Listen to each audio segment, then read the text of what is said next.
9 past the hour of 8 o'clock. Just letting you know we are here. We will be going live in just a moment.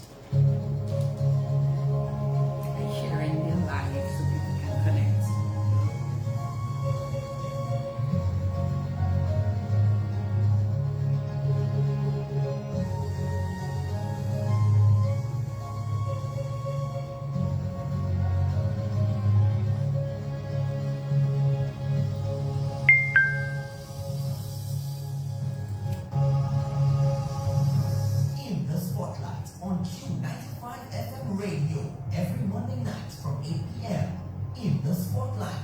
Featuring people from all walks of Dominican life, spotlighting their triumphs and tragedies, dreams, hopes, aspirations, untold stories, touching the human and personal side of our people in politics, religion, sports, business, music, culture, the media, and more. Getting to know our farmers, our public servants, youth, and the ordinary Dominican. Listen to their stories. No limitations, no restrictions, no holds barred. In the Spotlight will also spotlight interesting topics, issues, and relevant situations. Don't miss In the Spotlight on Q95 FM Radio every Monday night from 8 p.m. In the Spotlight.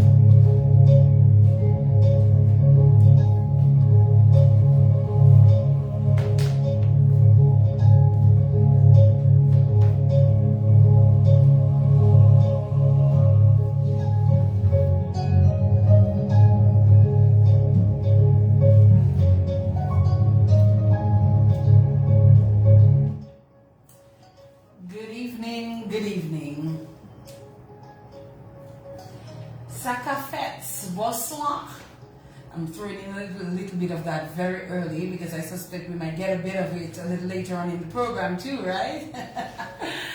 Bonsoir to Tune. Good evening, ladies and gentlemen. Good evening, one and all, boys and girls, students who listen to the program, teachers,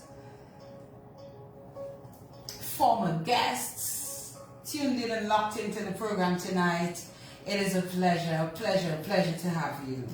Welcome, one and all.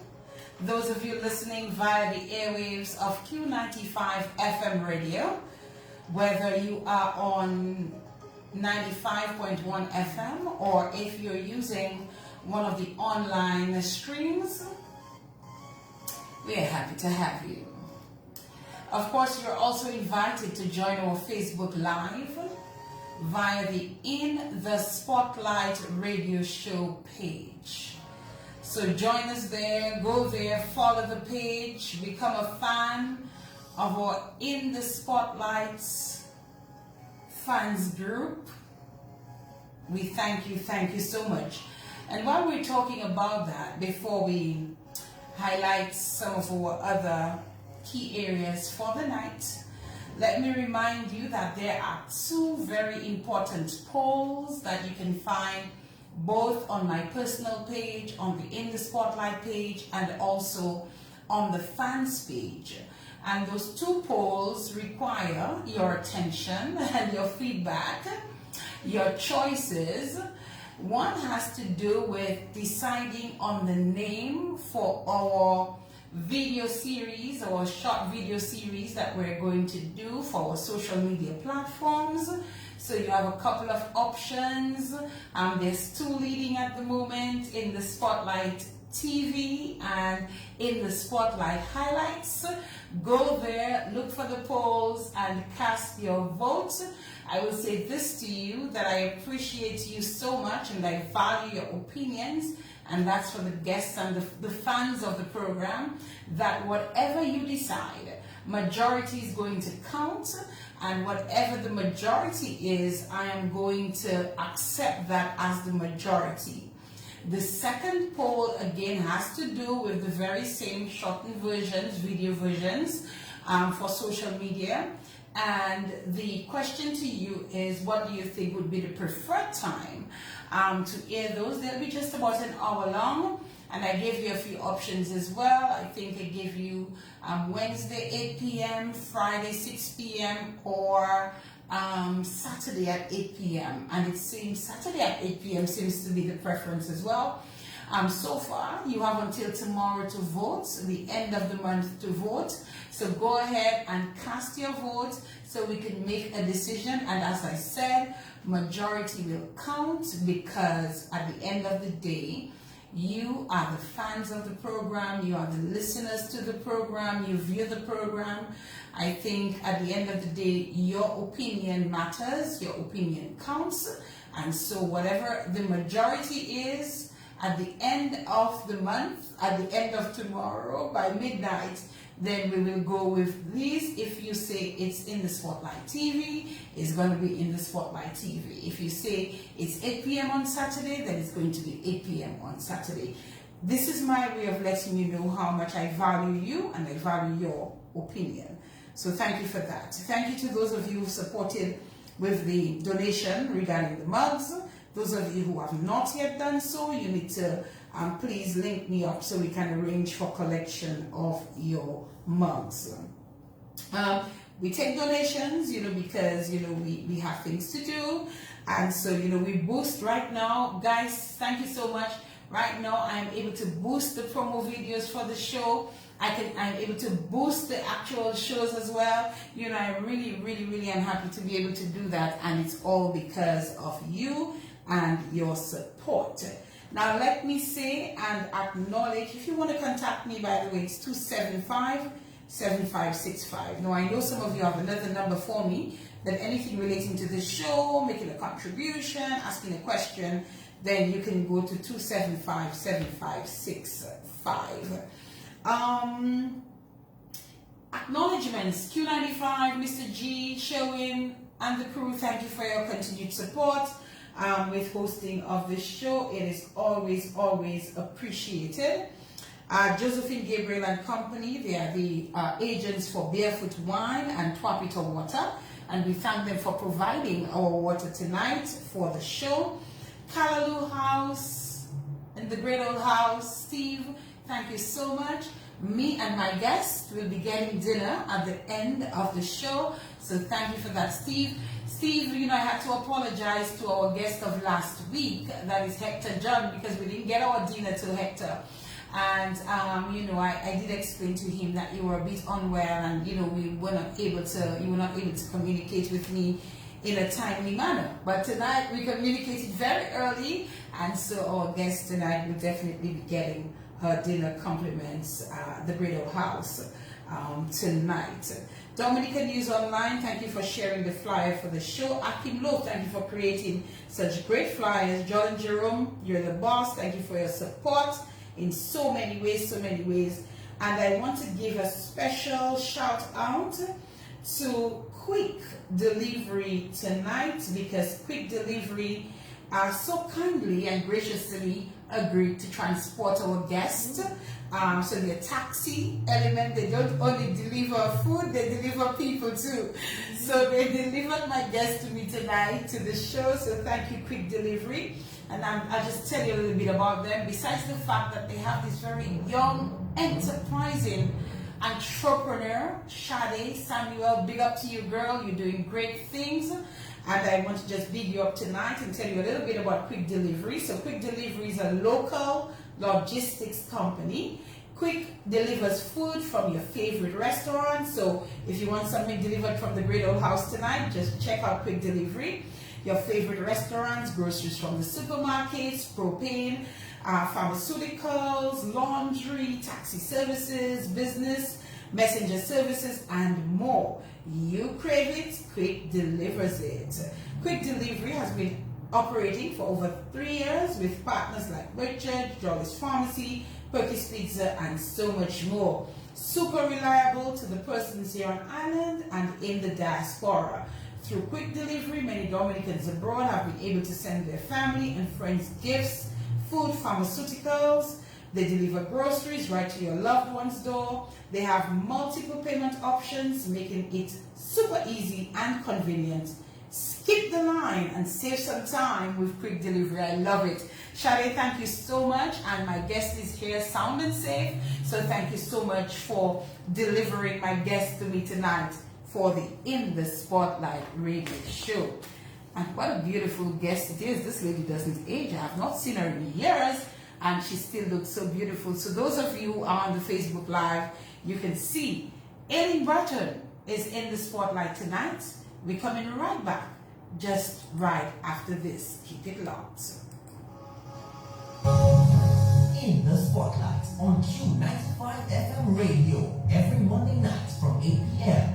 In the Spotlight, featuring people from all walks of Dominican life. Spotlighting triumphs and tragedies, dreams, hopes, aspirations, untold stories, touching the human and personal side of our people in politics, religion, sports, business, music, culture, the media, and more. Getting to know our farmers, our public servants, youth, and the ordinary Dominican. Listen to their stories. No limitations, no restrictions, no holds barred. In the Spotlight will also spotlight interesting topics, issues, and relevant situations. Don't miss In the Spotlight on Q95 FM radio every Monday night from 8 p.m. In the Spotlight.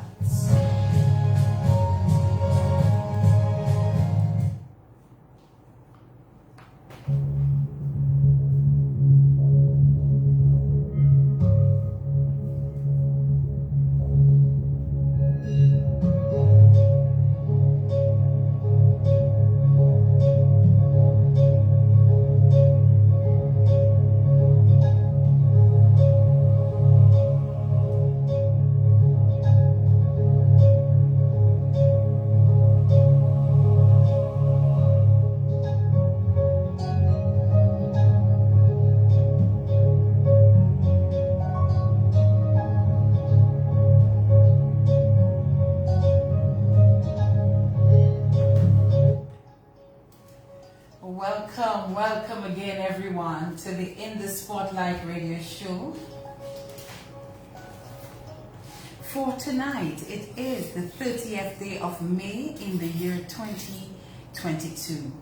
And I welcome you again, and I thank you again for choosing us, for making us your programming of choice on this Monday and every Monday night that we are here. Thank you to those of you who are already tuned in via the Facebook Live. Thank you to all those of you who are already tuned in via radio, where the majority of our listeners reside. So here we are tonight with the beautiful Aileen Burton. Aileen, Miss Burton, good evening and welcome. Thank you so much. Yes, it is an absolute pleasure to have you on the program tonight. Thank you. Now, folks, Miss Burton here made contact with me on a totally separate matter. Miss Burton wanted me to join some committee or something. I said, boy, Miss Burton, it's a little tough right now. I can't. And then, because I noticed that she messaged me from a foreign number, okay, I said to her, you know, I hope sometime when you're on island, you can come and be a guest on my program. And then she let me know she's actually in Dominica. Yeah. I said, okay, how long are you here for again? I won't give the exact time you're leaving, but let's just say she would not be here for next Monday. And added to that, next Monday is a holiday. Boy, I said, no, something has to work out. I'll just say hello to Anna. Anna, good evening to you, my darling. Anna was so gracious. So Anna was supposed to be the guest for tonight on the program. And I said, Anna, you know, I have this cultural icon on island, and she's going to be, you know, going away again soon, and I don't know when she'll be back, and I need her to be on the program. And Anna just said, you know, Fidina, no problem. We will work it out. I've since rescheduled her, so she will be on as well at some point in time. But nothing happens without a reason, and I know that there is a reason why we had to do that bit of a switcheroo tonight. And Miss Burton, I am happy that we made contact and that I'm able to see you and that people can hear from you and know what you've been up to, because I know many persons have probably been saying, but where is Aileen Burton? I haven't seen Aileen Burton in a while. Or, you know, like me, I've not seen you in a while. You know, there may be a few people who know you've probably been on island, but I think the majority doesn't know that you've been on. So again, good evening to you, and I'm going to allow you the opportunity to say good evening to everyone. Thank you so much, Fidina. It's really an honor to be here with you on your program. I really didn't know about the program, so I was very much surprised. But I always expected good things from you. I knew you as a child in Point Michel when I worked as a nurse. And having followed a little bit of your career, I knew you're going somewhere, you're going far. Oh, so I'm very honored to be here tonight, and thank you to Anna. I don't know her, but thank you very much. They've been very gracious to allow me to take your spot. Yes, so Anna is the owner of Body Bliss Spa. In Dominica, she's Trinidadian, but has made Dominica home, married in Dominica and all of that, yes. And Anna has actually been scheduled for maybe, boy, we spoke at our friend's party maybe a good 6 or 8 weeks ago. And then we agreed on a date, but that's fine. Anna will be fine. We're happy to see to you tonight. Thank you. For the program. Thank you. And so, Aileen, is it okay if I call you Aileen throughout the program? Somebody just messaged me tonight and said, I never knew she was a nurse. Oh. Yes, I have the message right there. Never knew she was a nurse, just knew her from Cultural Group Week. Oh. And then the person said, let me go make my dinner and wait. So good evening to you, my dear. And I mean, good evening to all. I mean, I have such amazing supporters and fans of this program, and I really appreciate them. And I want them to know that I truly appreciate them. Miss Burton, recently I decided, a fan of the show who lives in the US, decided she was sending me some mugs that I could get to raise some funds for the show. Wow. And she sent the mugs, and you know, I said to my fans, you know, we have these mugs. I need a donation of such and such from you, many people don't need another mug. Think about it, Miss Burton. well, mugs break, so they're very useful, you know. But they came through. They came through. All of the mugs are committed. You know, most persons have picked up theirs, and just a few left to collect theirs. And I mean, it really says a lot about the people who support what I do. They have confidence in you. Yes, it must be that I'm doing this really super job. I think you are. I think they enjoy, and I think you have the right personality for that too. Thank you so much, and I appreciate that, and I appreciate them, and I appreciate you, the guests, as well. All right, let's get rolling. So we didn't know you were a nurse. Some people didn't know you were a nurse. We only know this lady who makes all of these headpieces and all this beautiful prayer wear. But there is so much to you. There is so much to your story. And we're going to start unfolding this story tonight, right now. We want to begin by finding out a bit about Aileen Burton's background. Where does Aileen come from? What is she about? What about her family? Her parents, your historical background. Let's get to know you. Let's get the ball rolling. Well, to begin with, I'm a Jean Roseau. Who's a Jean Roseau? Born in the middle of Roseau, Cock Street and Queen Mary Street, and it's now Independent Street.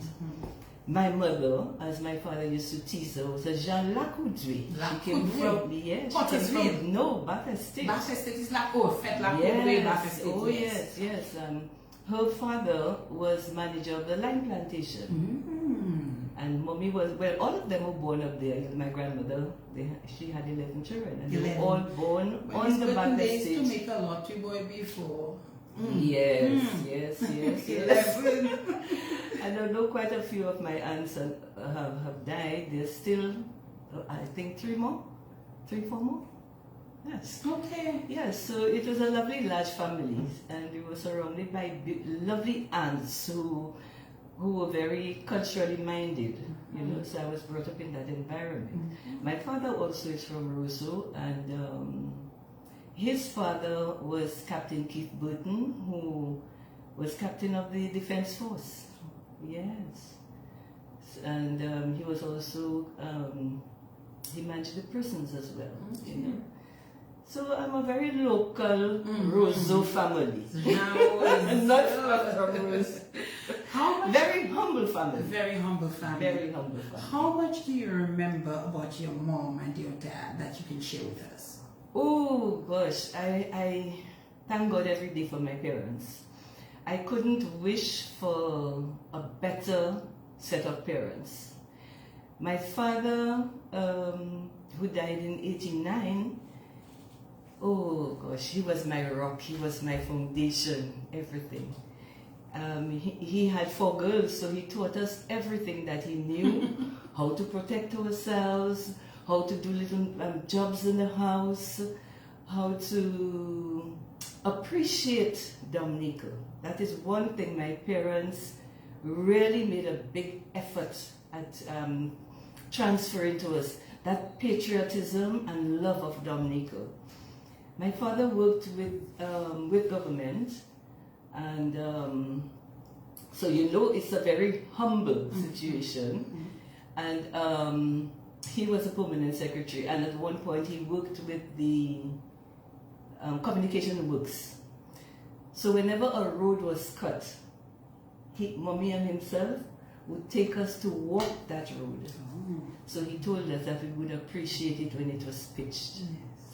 And the 4 of us know all over Dominica. I mean, there are areas that have been newly discovered that we don't know about. But apart from that, we've climbed Mount Diablote. This is how we spent our holidays, hiking with other members of the family and our friends. And the Burton, Shillingfords, Grells, with several families of Shillingfords, you know. And this is what we did as a group. So Daddy took us to the Boiling Lake. I was 12 when I went to the Boiling Lake because he also saw about the man of wars that came in and the soldiers that were on the boat. He had to entertain them. So he would take them, he was also a member of the Rifle Club. So he would arrange different things for them. So we were able to accompany them to the Boiling Lake, and that was great. So we did all the lakes. We did Boiling Lake, Boeri, Mont Diablote, Mont Anglais. We walked from Granby to La Plaine. You know, was that fun? Oh, a lot of fun. And interestingly, it rained every time we went because holidays were during the August season, so we always got drenched. You didn't mind at all. That was the fun of it. We were drenched, soaked to our skins, and that was great. And I remember that walk we did from Granby to Paybush. No, Pediton. We walked across to La Plaine. We went to Papi Green's house in La Plaine. And that's where the whole gang of us slept, on the floor, everywhere. That's amazing. Yes. Oh, it was wonderful. Yes. That is how we enjoyed our childhood. Any incidents you recall? Yes, we had one of our friends who was walking and she disappeared. What? She fell off the road and she was clinging on, and some of the big boys came and pulled her up. I don't know if she wants me to call her name, but she was one of our friends. And yes, it's exciting things happen. Yes, exciting things happen. So you spoke about Daddy, but you have to hear about Mommy. Oh yes, Mommy and Daddy were one. They were one. They never played one against the other. Never. They were one. They got married, they were one. And so anything we wanted to do and we had to have permission, they would discuss and then let us know the So answer. don't think you're going to ask Mommy and she say no, and think you're going to ask Daddy and he say yes. Oh no, they Don't were try wrong. that. No They were manipulation. no manipulation. We would, we were solidly, we had a solid background as far as they were concerned. And mommy, very gentle, very quiet, very practical person. Mommy belonged to many groups and associations, and notably the Social League of Catholic Women. As far as she's concerned, that social league was her mini university. She learned a lot from Sister Alicia. Oh, bless Sister Alicia, Mommy is very shy, but she was able to gain confidence. She worked with the National Council of Women. She worked with the Dominica Girl Guide Association, all in the background, all very quiet. She was one of those who started the credit union with Sister Alicia. But she's not a person who would make herself a spectacle in public, very reserved, very quiet in the background. She taught us to cook, she taught us to iron, she taught us to sew, to darn, to do embroidery, crochet. Honestly, she was a real compliment to Daddy. And you can do all of that. Yes. I can't knit, I can crochet. Actually, I had a crochet class in Pont Michel. You did? Yes. Whilst I was a district nurse up there. So that would have been 89, 90, somewhere around that time, yes. I have this thing. Mommy stayed with us till I was 4 years. She stayed home with us, and then she went to work. Okay. And she worked with CDC at the time. And she was the That's a accountant power there. company. Yes, she was the accountant there. And she trained all the other accountants coming after her. Yes. So your mommy was an accountant? She was an accountant, not with the certificate. Not with a certificate? Not with a certificate. Explain. So she did not get the salary that she was due. Oh. But she did the work. She did the work. Of course she did the work. But that's not fair. Well, that was life in those times. And it really was unfortunate for her because she trained, all the workers at CDC. And sometimes when I travel, I meet people who have worked with her and all they have are positive comments about her. So she was really like a big mother. She organized carnival bands for CDC. Yes. Imagine that. I remember one of them was, I think, Old King Cole or something like that. And another one was, they chopped their heads off, they cut their heads off and we cut off their lights. That was when they didn't pay one time. But she was speaking of the French Revolution. Where they chopped off their heads. Yes. And then we cut off their lights. Mommy was fun. Both of them were fun. Yes. I had this. Yes, I was telling you that Mommy stayed home with us till we were 4. Till I was 4. I'm the last, so I was 4. And then when she worked with CDC, she changed her working hours to 12 o'clock so she could supervise us at table at lunch. Yes. And our table was always full. There were not only the 4 girls, There was a little neighbor, Laureen. There were the Monels. There was Paula Blatcher. There was a little Cedric. He's now a doctor. Our table was always full. So she would leave work. Yes, to come at home. 12 and come home so she could supervise us at table. Okay. And supervise your table mean lunch? Yes, yes, and table manners. Oh, yes. I yes, see. yes. So she could be with us. And I think this is where I got this thing of mothers being around, which is why I did the crochet project in Point Michel. I think mothers, yes, women have to realize their potential. But I think a lot of it, mothers need to be close to their children, especially in the early years, so that they can have this solid foundation.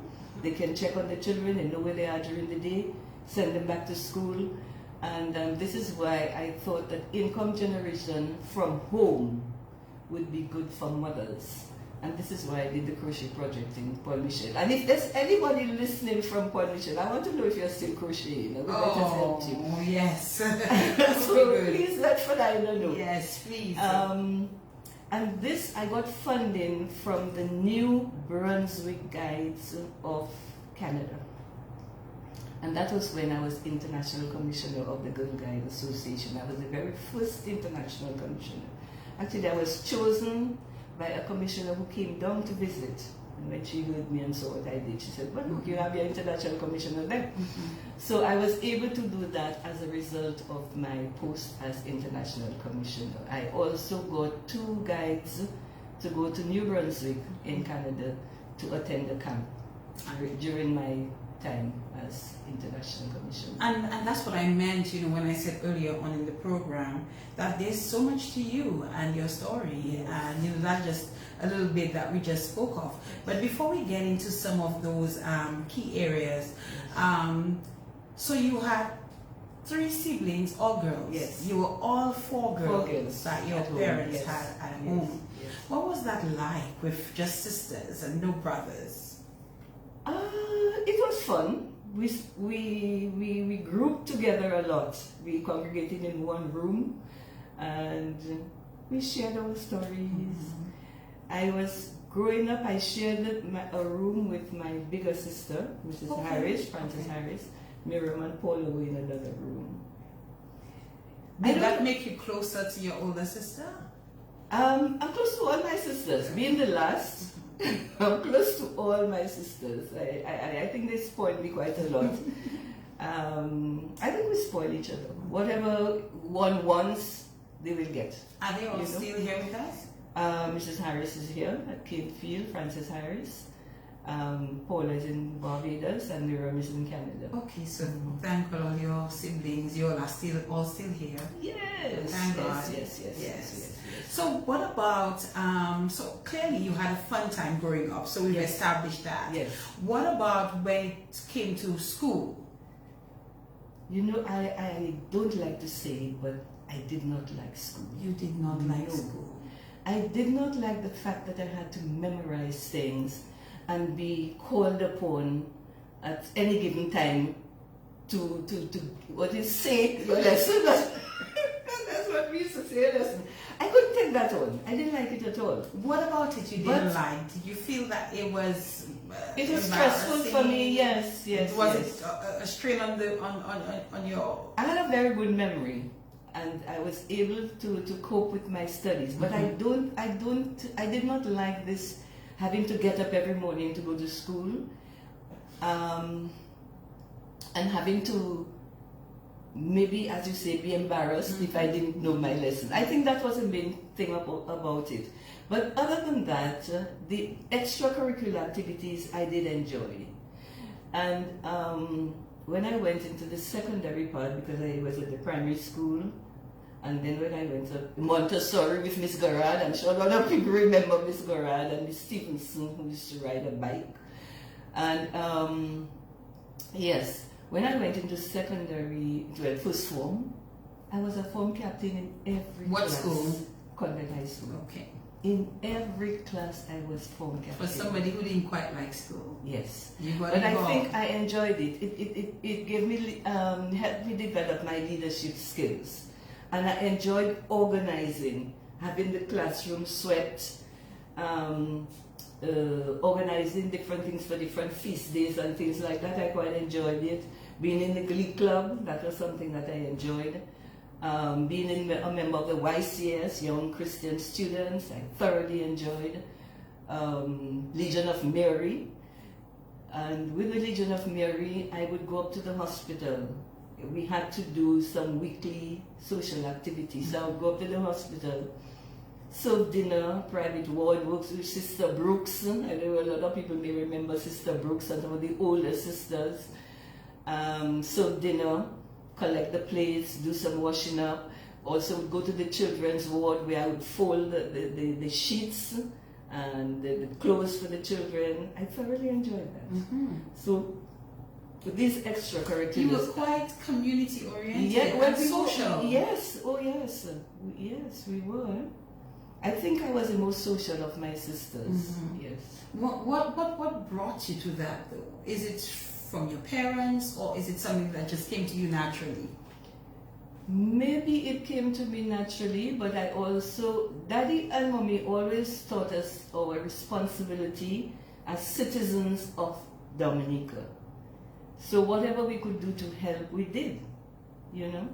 And this is the basic foundation that we had. We had to be patriotic. We had to have social, know our social responsibility. And then they encouraged me because it was a good way to develop my personality, my character, you know.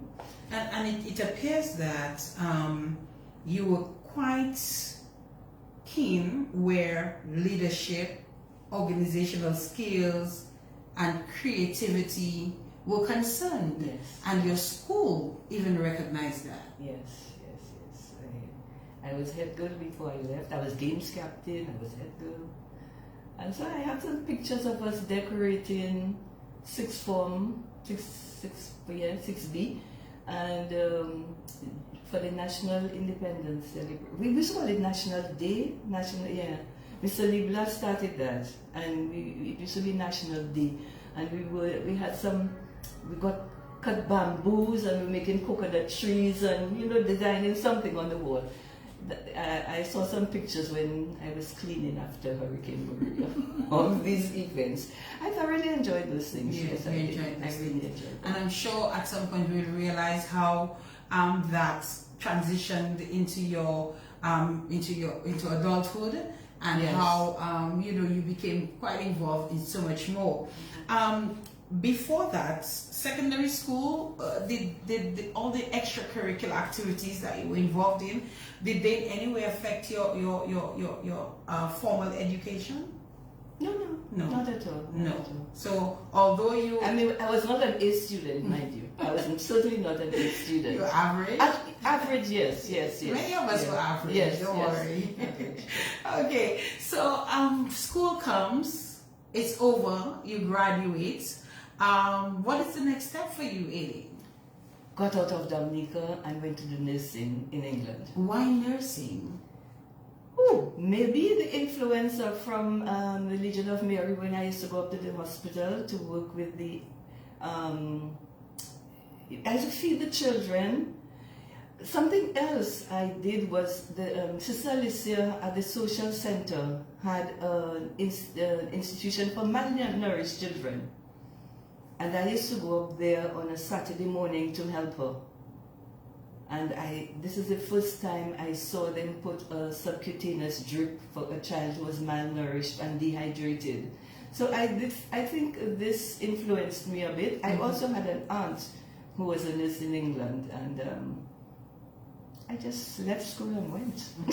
At that time, Aileen, how did you get into the nursing program in the UK? It was fairly simple in that in '69 we were still a colony. We were we had statehood, but we were still not completely separated from England.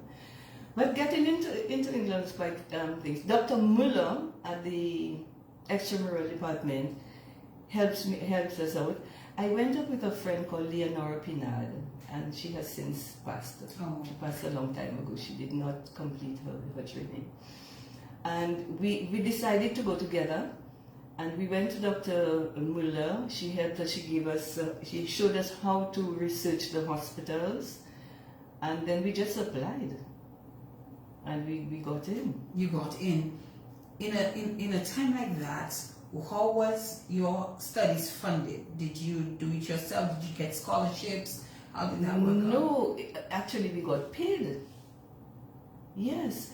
All we did, my parents, Mommy used to tease me. She says, you're something else. All you did was to ask us for your fare to England. So they paid my fare. We were received, I think through Daddy, we were received by a Commonwealth Commission. They had people, he asked them to receive us. Then they put us on the train to Brighton, and then at Brighton we were welcomed by we were treated like VIPs, honestly, yes, I'm telling you, I don't know what the situation is like now, but we were the two first colored girls to train at the hospital, so I think they were not sure what to expect, so they were very kind to us. And the porters met us at the train station in Brighton, drove us up to the hospital, And we were welcomed there. We had what we called a home sister. I think all those things have disappeared now in England, but it's a shame. We had a person called the home sister who looked after us. She was like our home mother. And we all were in a hostel. And we got a stipend at the end, yes, because it was not a totally academic.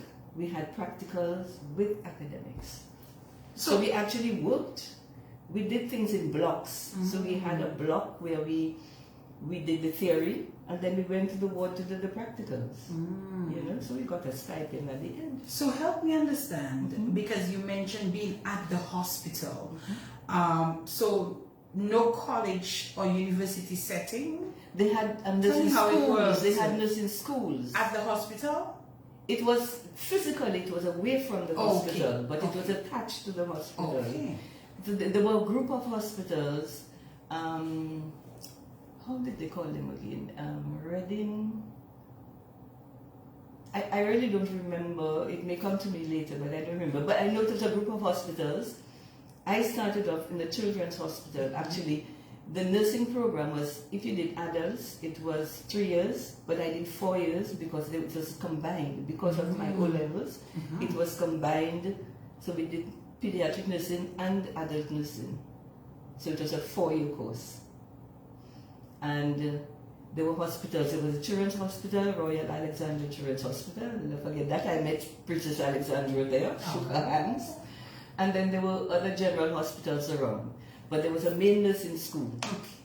And from that nursing school, we did the theory, and then we went into the wards for practicals. Okay.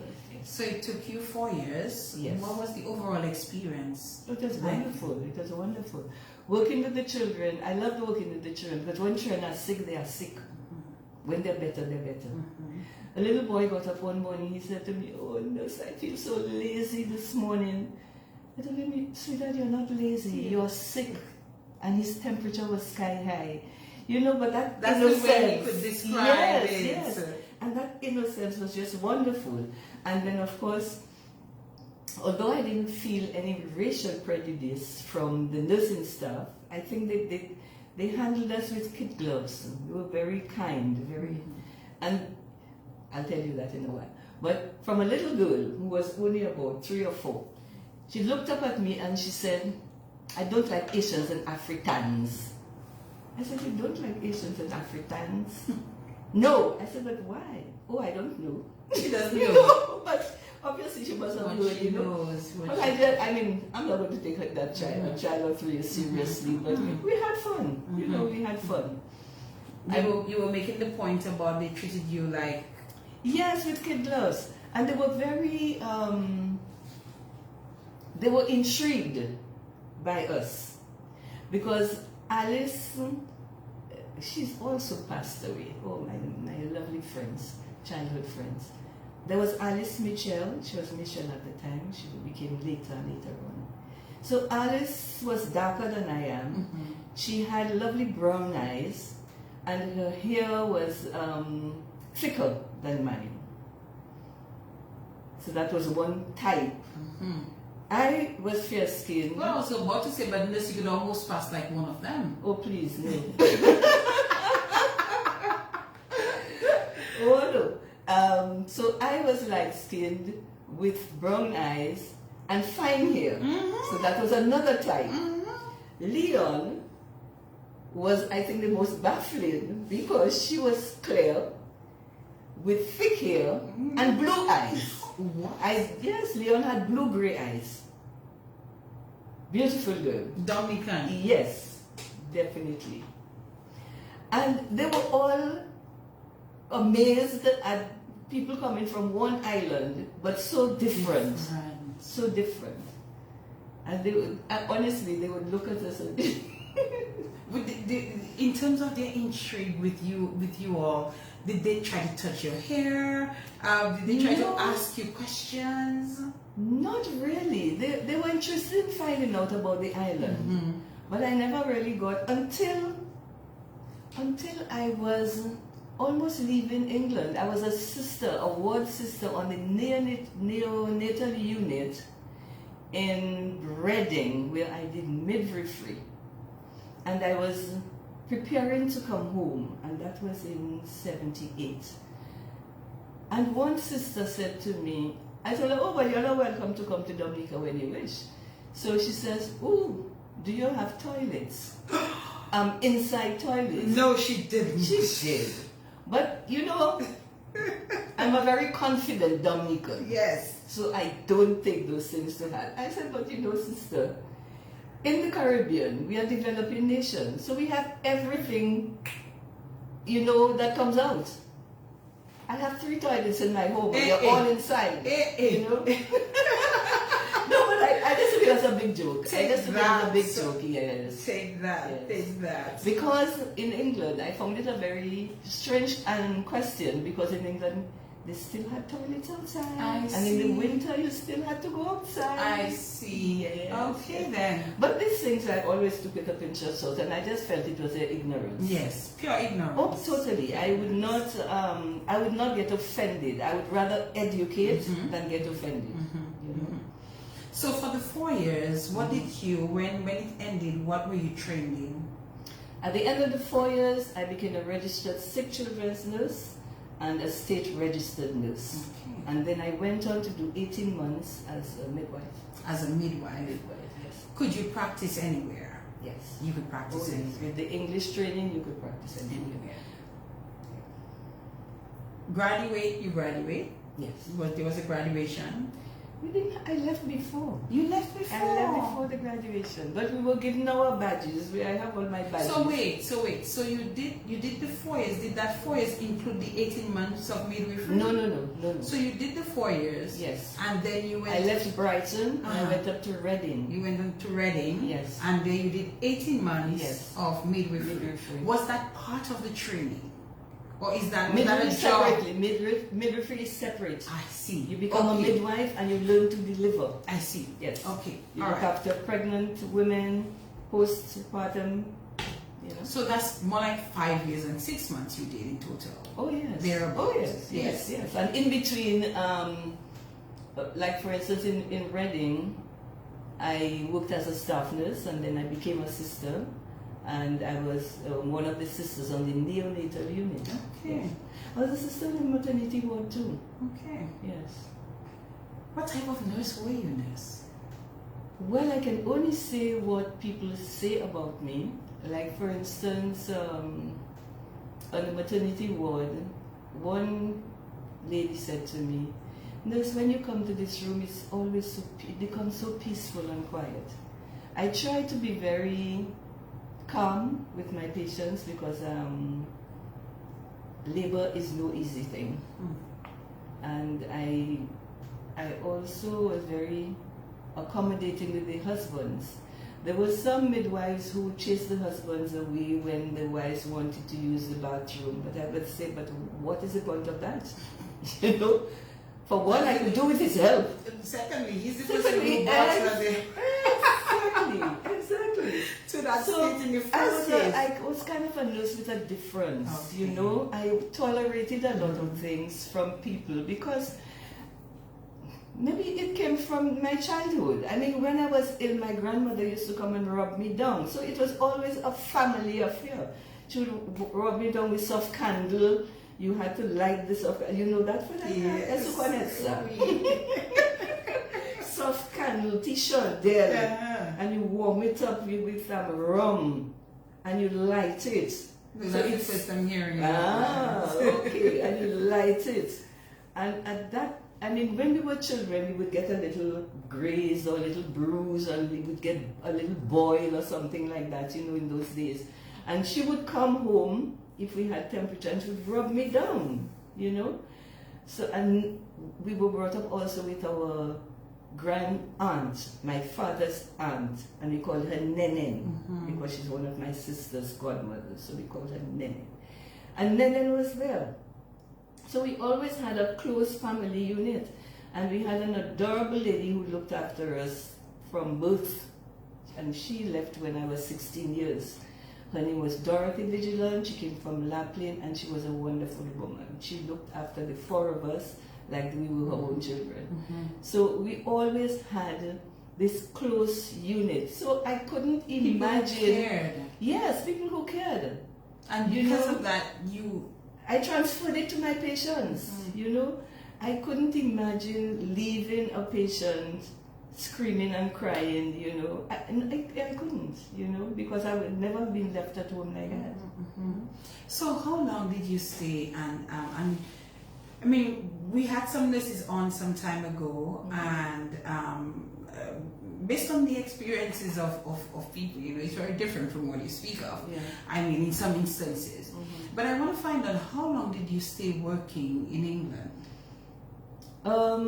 Let's say that I stayed a total of 8.5 years in England. 8.5 years. Yes. Yes. Before you I returned to Dominica. you made the decision to return to Dominica. Oh, I always wanted to come back home. You wanted to yes. come back. I was always very eager to work with the nurses that I had left, the old sisters, Sister Sims, Sister Brooks, you know, and these people. I always looked forward. And again in England, I didn't have close family. Little cousins were being born. I didn't know them, you know. And of the winter, I couldn't take on the winter.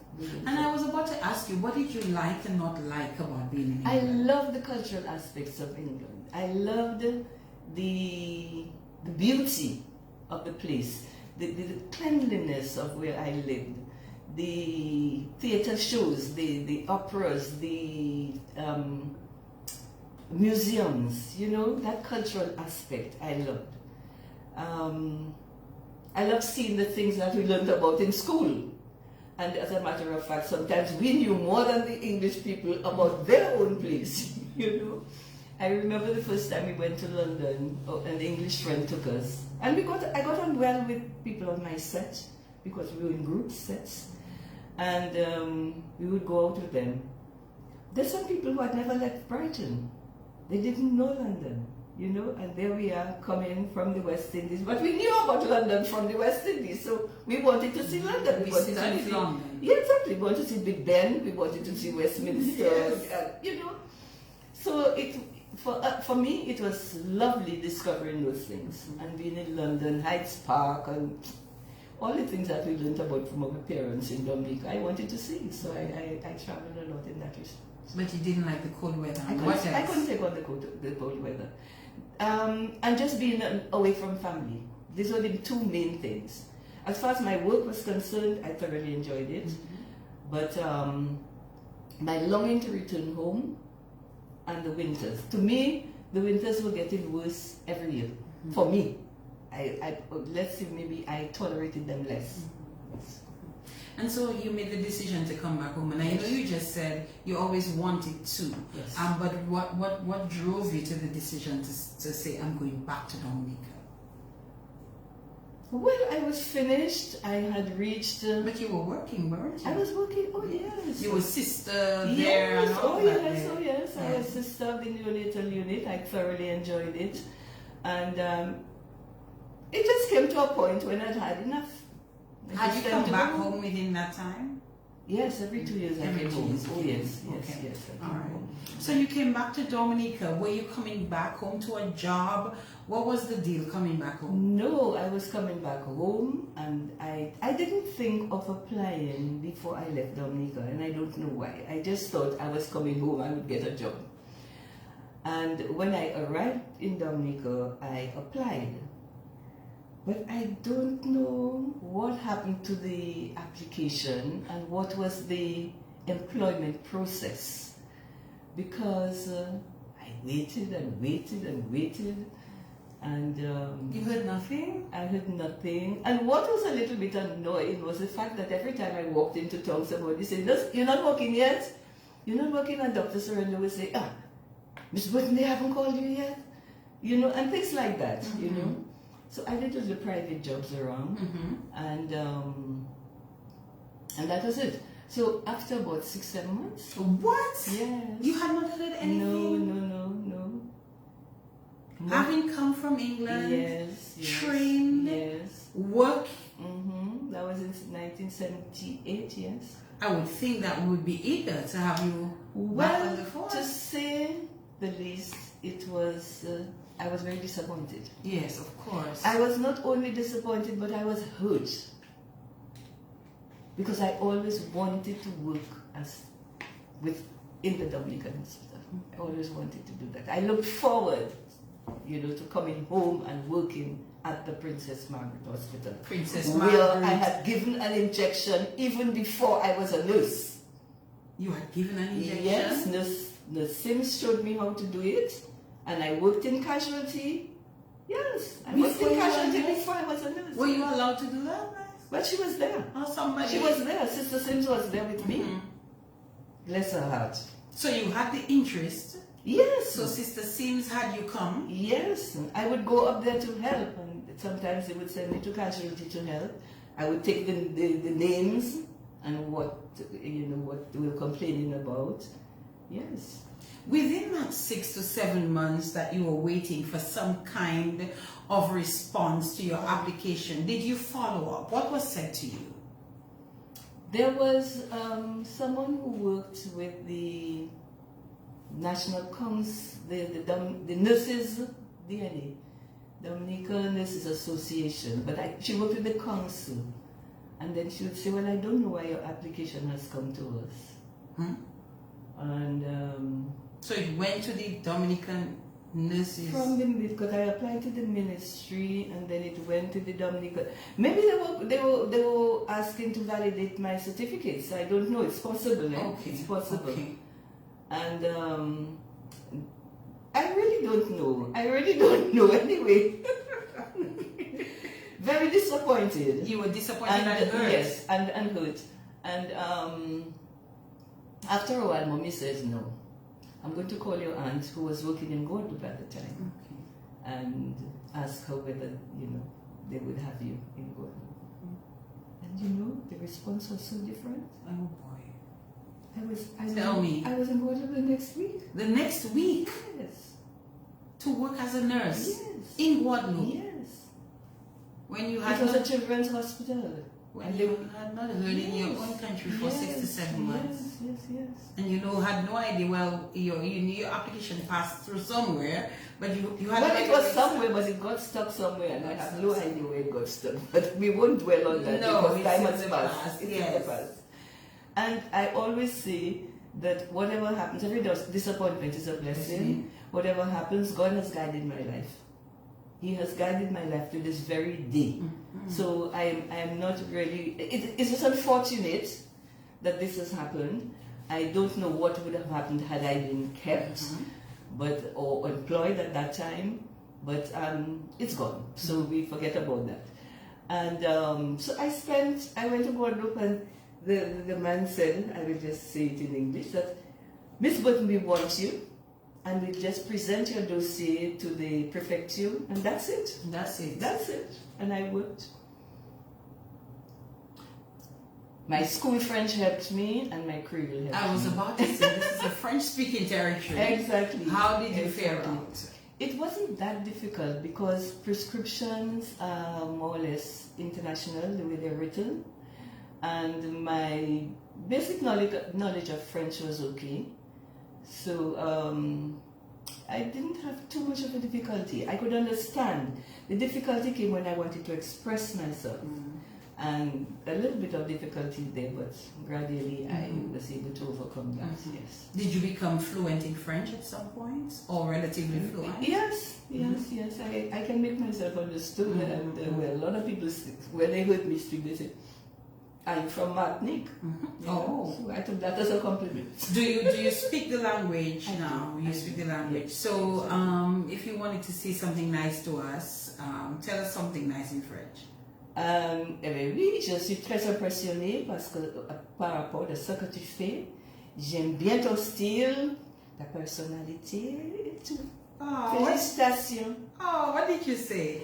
I said I'm very impressed with what you're doing. I like your style, your professionalism, and congratulations. Oh, thank you for that. And it was so beautifully said too, yes.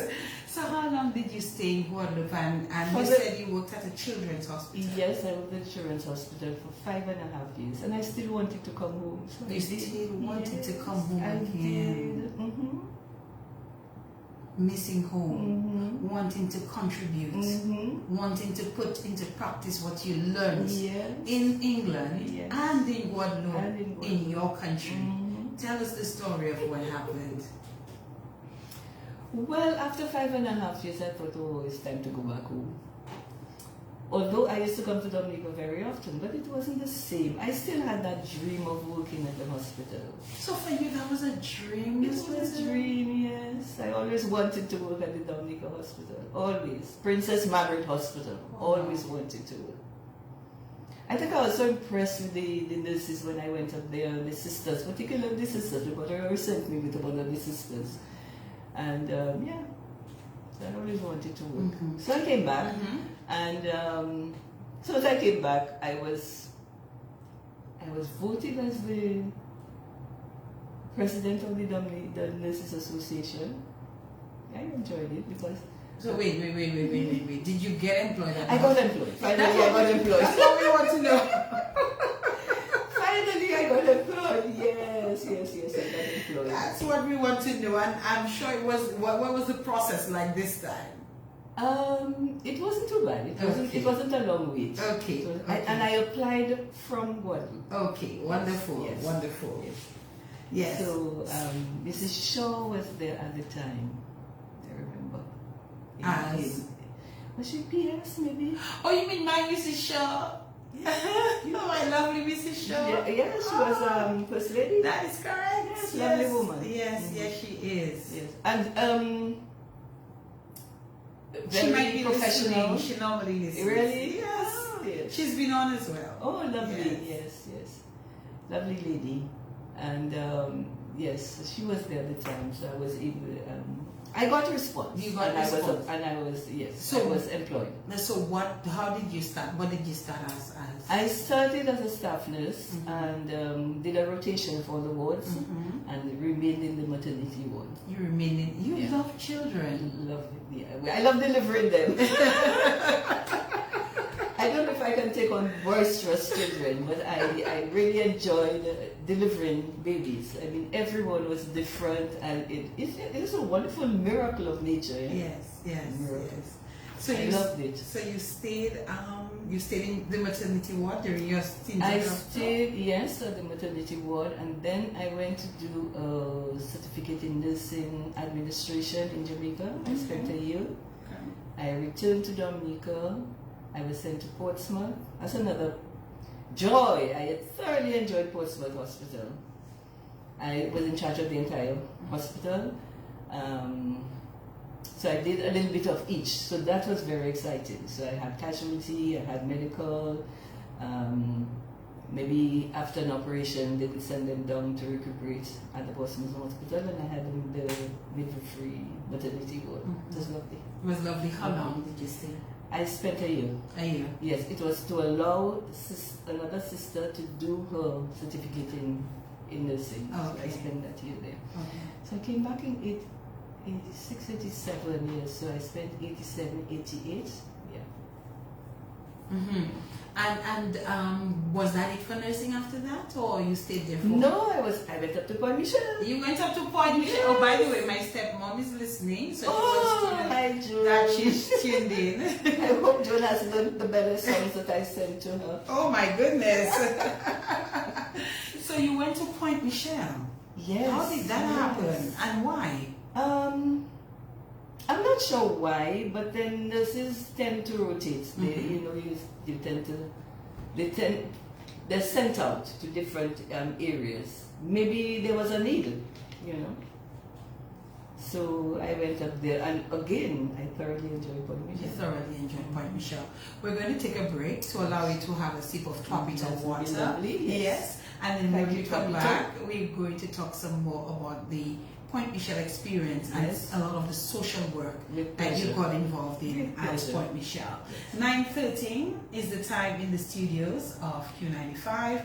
Just using the opportunity while Ms. Burton is just quenching her thirst a bit to say thank you again to our supporters. Thank you to Quick Delivery for delivering my guests on time and safely. So thank you, Shade. You're a young powerhouse, and I look forward, to hearing greater things, from you, Shade. We thank Josephine Gabriel and Company Limited for their water tonight. Carlo House, the Great Old House, for our dinner tonight, and we'll be picking that up. So by the time we're done, Miss Burton, I don't know if you're one of those who don't eat after a certain time, but your dinner will be there for you to have. I will enjoy it. You will enjoy it, indeed. So Steve, good evening to you as well. Dominican News Online, Akim Lowe, Jordan Jerome, GK, and every one of you who supports us in one way or the other. I'll say good evening to Rose if you tuned in. Good evening to you, David. Good evening to you as well. And some amazing folks who are out there always tuned in to the program, Glenda, and everyone who supports us in whatever way that you can. Don't forget to go to either for pages, my page, the In the Spotlight Radio Show page, or the ITS Radio Show fans page, and participate in our poll. We're looking to confirm the name of the short video series that we're going to do. In the first instance, we'll be doing 6 of those, and we're really looking forward to bringing that to you. So you go on there, there's a poll for the name, and there's a poll for the day and time of airing those. So we appreciate your support with that. And as I always say, if you need to make contact, for that, I would like to make a contribution to the show. I do not need any mention, nothing of the sort, or I want mention, it's welcomed and appreciated. You can do so via 275-7565. For those of you who are overseas, we also have a Cash App. Spotlighters, of course, with the $ before that. Spotlighters, no R, SPOTLIGHTRS. It would be nice when we're done here this evening, when I check my email, there's a couple emails popping up there with a contribution to the show. Thank you again, everyone. We're coming back in just a moment. Keep it locked.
All right, that's In the Spotlights radio show, and we're coming with a couple of short video series soon. If you want to be a part of that, you want to sponsor or make a contribution to that, link me up.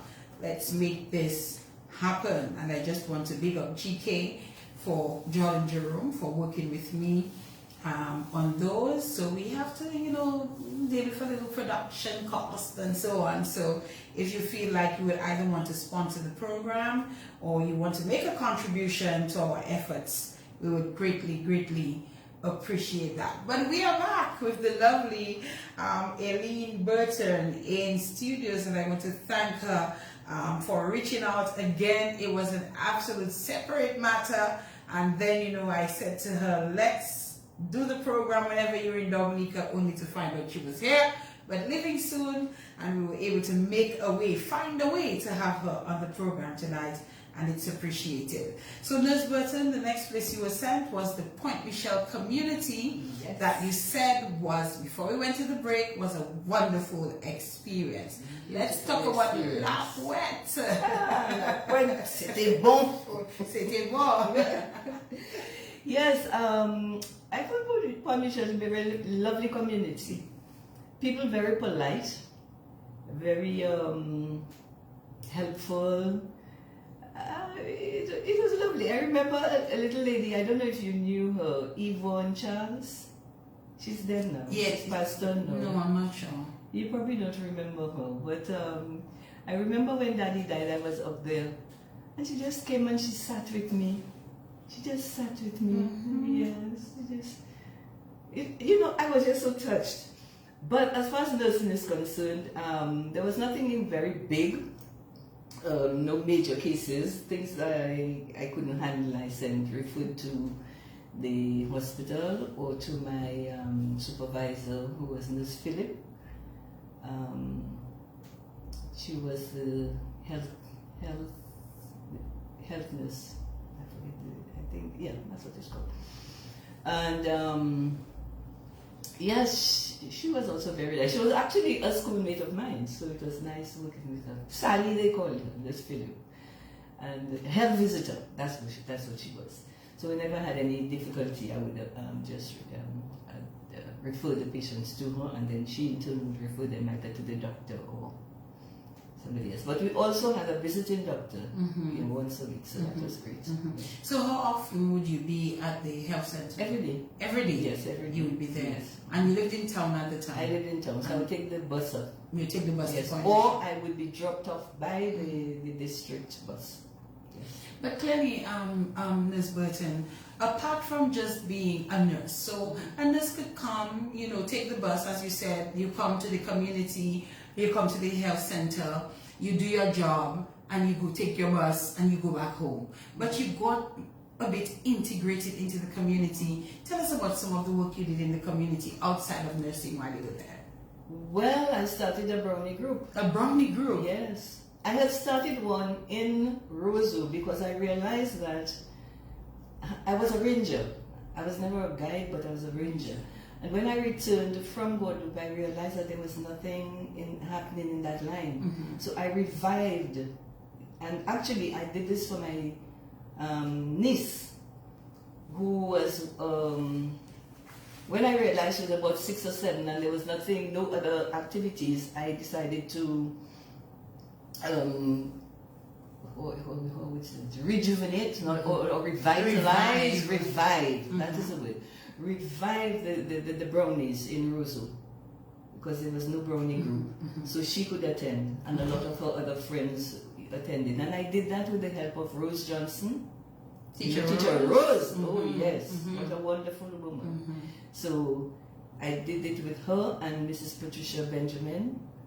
And Rosie Riviere I got to help as well. And yes, we had a thriving group. So when I went up to Point Michelle, I started one there. And I had a lovely group of children. I took them to camp. We camped at the guide headquarters. And we had a day camp at the government house. It wasn't in use at the time, so we had a day camp there. Oh, and the children were wonderful. We even had a performance at the school. The brownies, yes. And Mr. Maynard was there, and I taught them a little African song. And Mr. Maynard was most impressed. No. Okay, I'm stretching the memory there, right? So, yes. So you did that with the children, the brownies, but you also did some stuff for, because that community spirit that you had, because you didn't have to, because you were the nurse. Well, when there's a need, I saw the need, and I just decided to do it. I mean, just nursing and going home. No, I thought the children needed it, and they accepted it, and I must say that the parents gave me their full support. Good. So we had that. The only unfortunate thing is that I could not get somebody to take over, because I needed somebody in the community to be able to take over. And And nobody I could did? not get. And I felt so sad because the children would listen to me tell me, "Brown, you're not coming back," and I couldn't at the time, So I felt very badly about that. But this is something I think that in Dominica we lack. We lack a lot of leadership skills. Because that Bromley group was thriving, the children were very interested, and they just needed somebody to take over, So I felt very sorry about that. C'est la vie, C'est la vie. Yes, c'est la vie. But you also did some work with the adults. Oh yeah, well, the crochet project, which I started with them, because I always felt that women needed to be in the homes, especially with young children. So if they could do sort of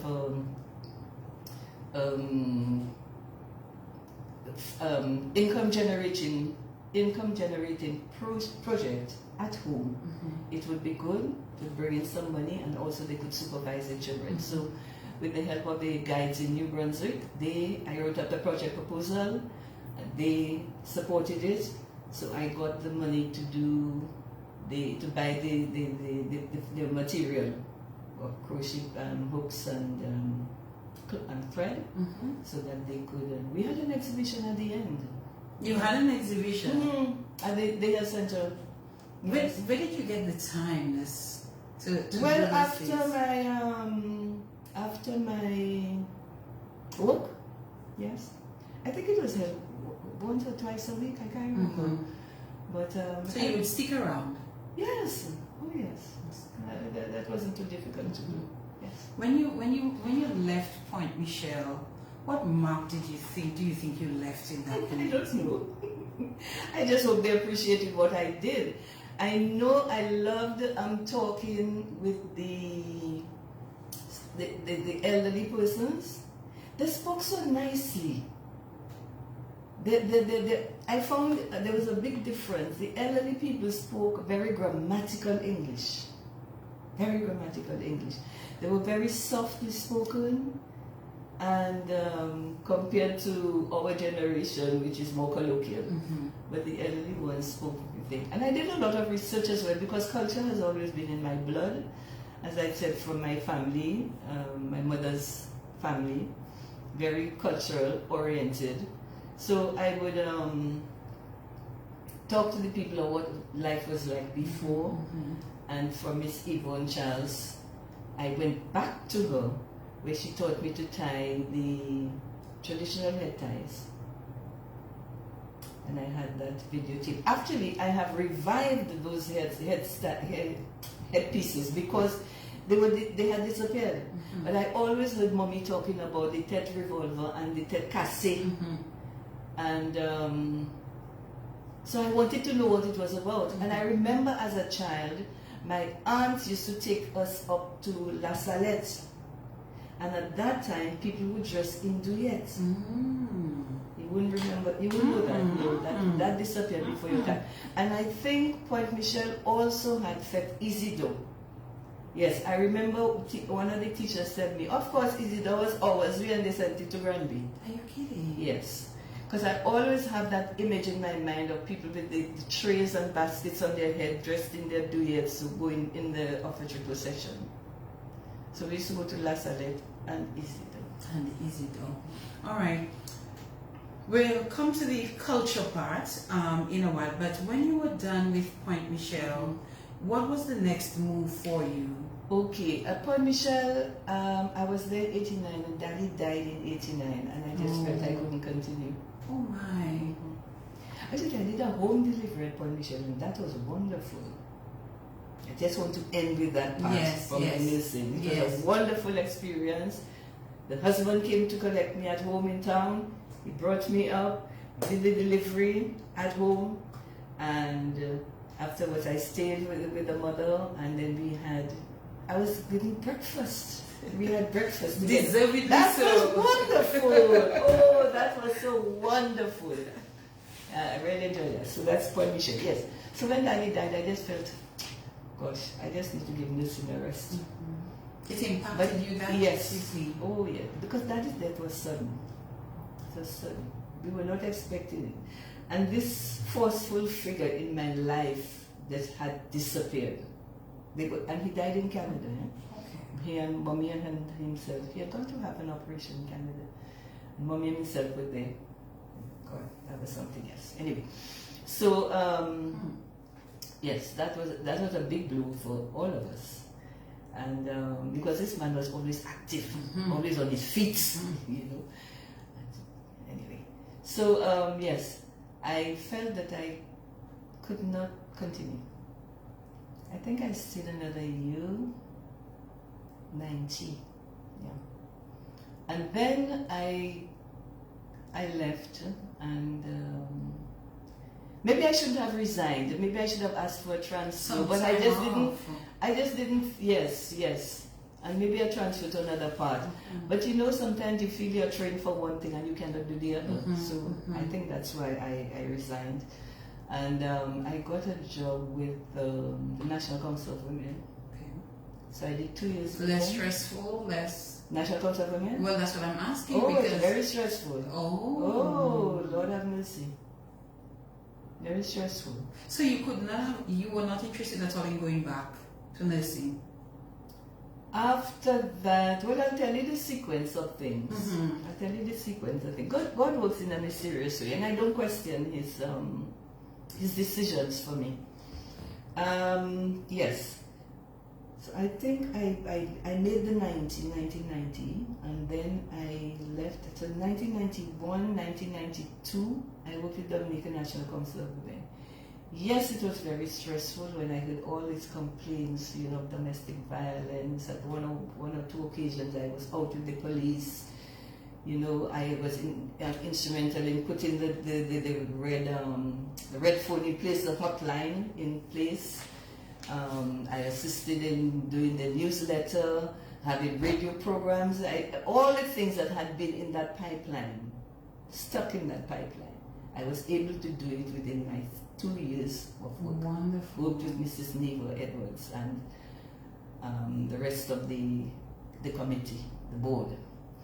And I organized this big parade with the women from all the different areas. I remember You remember that? And they all had Yes. different color t-shirts. Yep. That was nice. Yes. You did that. Well, I coordinated. I was Yes. coordinator. So, I mean, I was the one in the office Yes. to coordinate, you know, with the approval of the board. I coordinated all these things. A little question, sidebar. Dominican National Council of Women is what it was called. Yes. Did it cater only to women, one, abused women, etc.? Or did you come across situations that men also made contact to say that I am also being abused? I did not have that experience, but I always felt that you cannot ignore men and concentrate only on women. I realize that.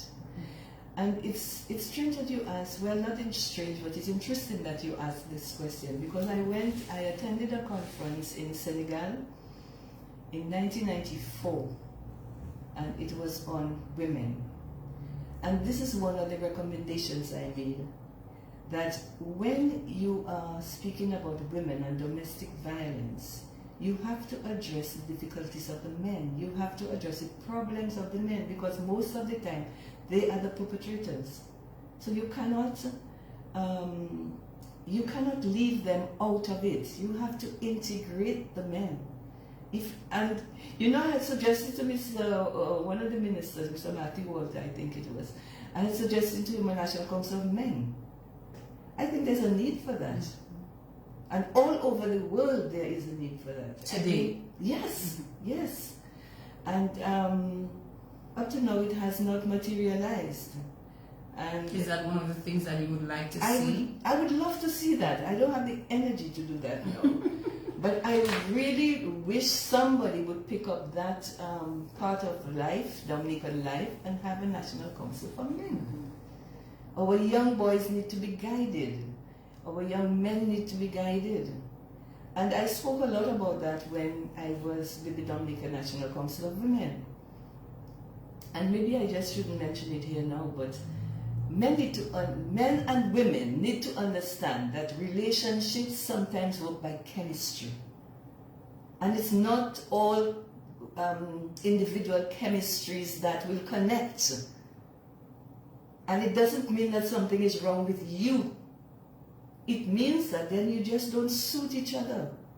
And you mustn't feel bad about it. You just must continue. This is why it is not advisable to get into a relationship, a deep relationship, very quickly. You need to learn people. You need to move around. You need to meet people, you know, and not just think that because this boy talks to me that I must accept, or because I like this girl, I must pursue her till the end. You know, if the chemistry doesn't work and your minds are not alike, nothing is going to happen. And this is what we need to understand. It's no failure on your part. This is what people need to understand. It's not a failure on your part. Food for thought. Yes. Some serious food for thought right there. So Yes. your chemistry Yes. is not aligned. There's body chemistry. Yes. And there's something even as simple as your body smell. You know? And because, I mean, I have heard people talk, I've understood, so you're open to all these areas of life. And sometimes you may not even be, you may like the person, but you may not be able to tolerate the person's natural body smell. And these are things that I don't know if they teach them in schools. A lot of our education was from home, and particularly from daddy. And are men prepared? Are they sufficiently prepared to pass on that information to the children? Are they prepared? Do they read? You know, after daddy died, I mean, we saw a whole lot of books that he read so that he could bring up his children in the way he thought was correct. You know? And I wonder how many people read enough about the psychology of the human being. You know? Delia Coffee Weeks shares with us that the DNCW deals with all who approaches us, women, children, men. And then she shared with us that the men's desk is now located at Bureau of Gender Affairs. Beautiful, I'm glad to hear Mr. that. Holmes coordinates the activities for Carryman. Carryman. Yes. Okay. So that's Delia there. So Delia, thank you for that contribution. And let me just say hello to Don Corriett, who is also tuned in to the program. Just picking out a few people, saying hello to them this evening. So you were taking me through the journey of things after Point Michelle. So Yes. 2 years, Dominica National Council Yes. of Women. Yes, and then it was a 2-year contract, which I did not renew. You did not renew. Care to For share various why? reasons, no. A lot of reasons. That no came out like No. for Diana, not you getting me to say that tonight. Come on. How's well? Oh, sorry. How's the program? No pequé touché ça. No pegue touché. So that was fine. Yes. And I was able to do, I was contracted to do, was it a secretary, coordinator secretary of the Quincentennial Committee. So I did the entire year of 1993, organizing each month or every other month events for the observation of the Quincentennial U. It was not there was a big discussion about that. It was not a celebration. It was, we were observing the Quincentennial Year, which was 500 years of the Encounter of Cultures. And I really had it was physically tiring because I was the only one in the office, but I coordinated with other ministries, you know, to have events for that entire year. And I remember What were some of the activities? when we had the Girondelle, we revived it because there was a lapse, and we revived the Girondelle Flower Show. Which again had a lapse and is revived again, if I'm not mistaken. Yes. They just had. But you know, interestingly, in my report, after that Quincentennial year, in 1993, I suggested, I recommended that they have a permanent site for the flower show. Because I found when I went to visit Girardel, the gardens were not decorative like I knew from England. You know, in England you walk in the parks and you have reds here and whites here and, you know, very decorative. It's like an art form, this flower planting. Yes. So in spring, the place just comes alive with color. I've been to Holland. Oh my God, just a place. Kirkenhof is this flower fest. Oh and my those God. tulips. It Oh was my beautiful. goodness. Yes, you were in the right place at the right time. I did go. I could not leave without going Right. to Kirkenhof. Beautiful. Yes. And I found when I went to visit Girardel, I couldn't see that beauty, you know? Yes. When you ask people from Girardel to bring them a bouquet for you, it's beautiful. But when you walk through the gardens, you didn't see that beauty. So I suggested that they have decorative gardens, and I even suggested they had a wishing well, so that they could have tourists come in and have a wishing well. So coincidentally, I see they have a permanent site, so I'm glad somebody else thought of that idea, because it was in the pipeline. Well, not in the pipeline, but it was my recommendation since 1994. Imagine So I'm that. very, very happy to see that. I was not able to go up, Okay. but Congratulations to them, by the way. yeah, so definitely. I hope they have something on YouTube. It was it There's some stuff on Facebook. I think Emma was live at some point. Yes. So there's photos. I'm sure there's videos and so on that you can go back and look at it. I understand there was a little bit of rain that may have interrupted some of the activities, but overall, you know, I understand it was pretty well appreciated. Yeah. So you did that, that 1 year stint doing that. Yes, yes. And then and we had this big parade at the end. You like the parades? traditional dresses. With all the traditional dresses. So I had Rosa Cultural Group involved, and I had other people that I invited, and we had this wonderful parade. We had I found 2 wheels from Hillsborough Estate, and I got Her Majesty's Prisons to build a cart. So we had this cart. I got some cane from Mr. Dennis Chillingford to put on the cart. Oh, it was a wonderful time. Boy. I enjoy doing that because I think from childhood we always had floats. Mommy used to do floats. So I'm in this cultural sphere. I can't help it. I can't help it. In terms of so this ended, and I suspect somebody saw what Mr. Lawrence your did. capabilities. Mr. Lawrence did, and he asked me. And what did he ask you? Whether I would like to join the Division of Culture. And you. And well, I said yes. You said it was yes. that was my opportunity of getting into the culture. Getting into the culture. Yes. And you will tell us at what point you got into these head wraps and all of that beautiful thing. But before that, you got to culture. What were you going to be doing at culture? I was research and documentation officer. What did that entail? Well, doing research, and I produced a book with the National Dress of Dominica. You did? For the Division of Culture. Is that book available to people? It should be available. You just have to call and ask. I really don't know. Because it had nothing to do with me. After it was written, it was written for the Division of Culture. So yes. it just bears my name. Okay. And my research. Yes. But that's all. So no, you don't get any benefits from that. Not at all. Not at all. Okay. So you did. That was my contribution. You see the thing with patriotism? Yes. Yes. That was my contribution. But tell us, Ms. Burton. Yes. In terms of this love and passion that you developed for the Creole wear, the Creole outfits. Tell us again. I know some of it began from your younger years, yes. But give us a sense of where all of this came from and how you got so deeply involved in it. I can only say it runs in my blood. In some way. Oui.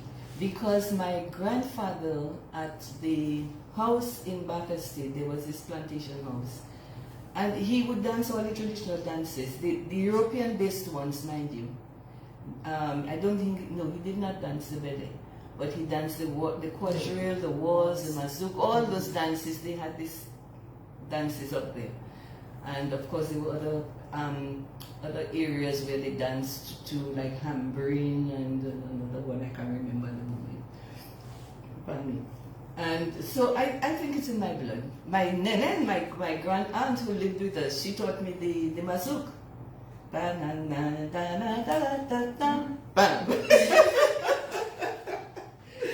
Oh yes, and it's also from childhood. But as I say, it's in my blood because I'm the only one in my family who has, with mommy, mommy also liked those things, but mommy was shy. So I got a lot of my information from her. Then I had two other aunts, senior aunts, who always ran carnival in their duets. They were alongside Mrs. Cordero. They always helped her. They were always in her group.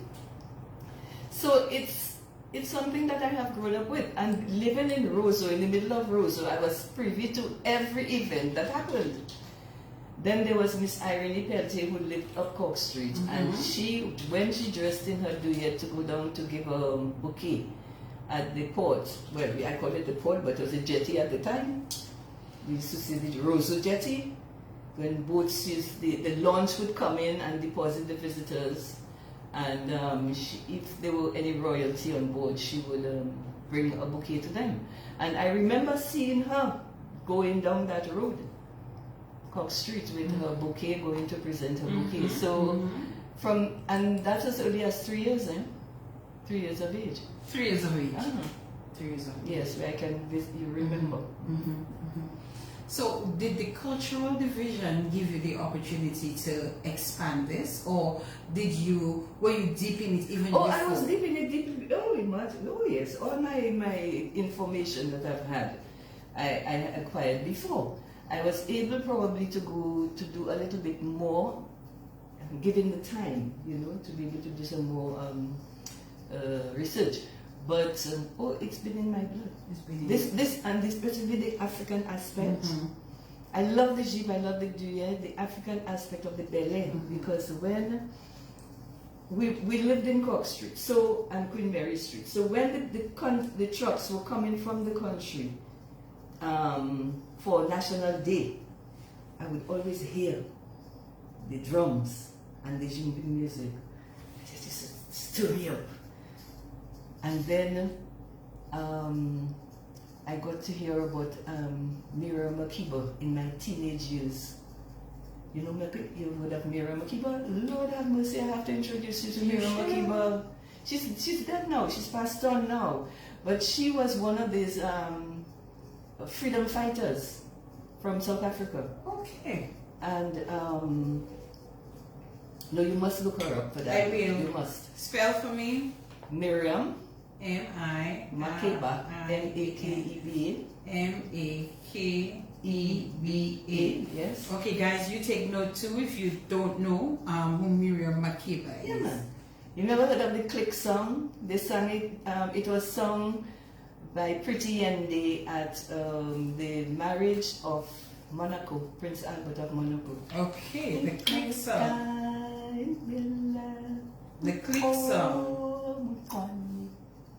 What you know about the song? But I tell you, the African blood is in me. I am fair, but actually, we speak about color, but it doesn't depend on your color. It depends on the genes that you have inherited.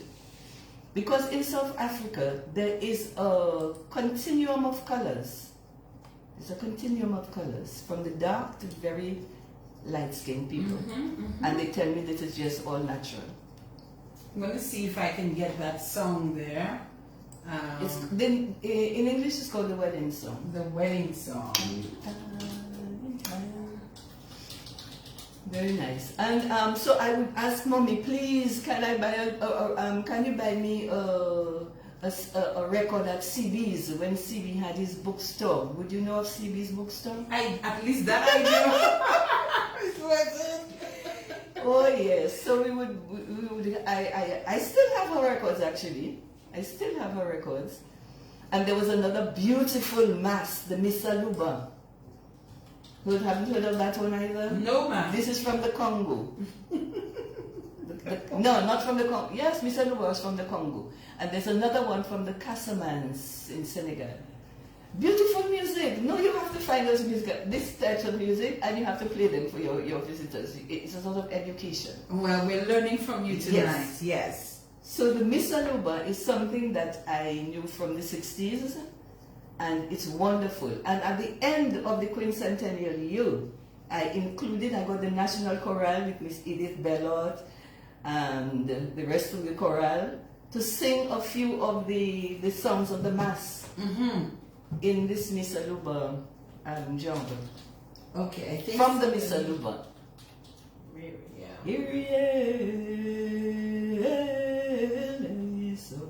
Beautiful, beautiful music. Yes. And I think I was the only one in my family who just loved those things. And any African music I can get, I love it. Particularly the traditional ones. I don't so much go for the modern ones, but the traditional ones I love. Okay, so in case they're wondering what I'm doing, I'm trying to look for Makiba? Yes, okay. I'm trying to look for it. So at least we can. There we go. We got something. See her? All right, so beautiful she is. I had a little jig thing they're playing in the background. So let's see if we can get a little bit of this one. See if you can get the wedding song.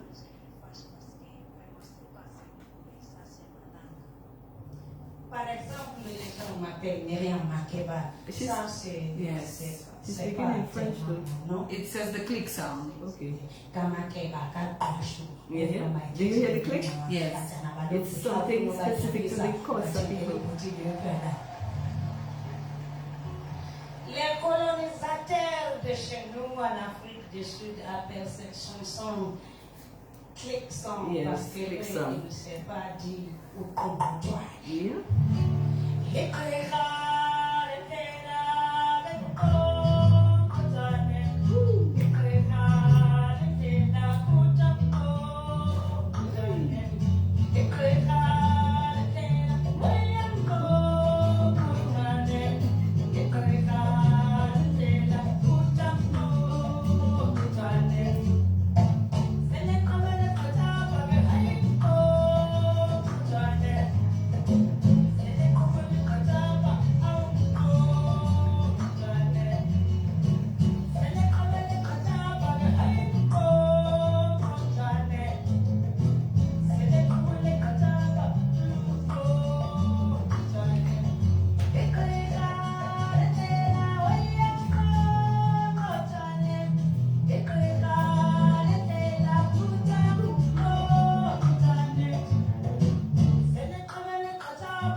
Did you enjoy that? I did. Wonderful. This was quite nice. And then they told me, I think there's a couple of people actually messaging me about the pata pata.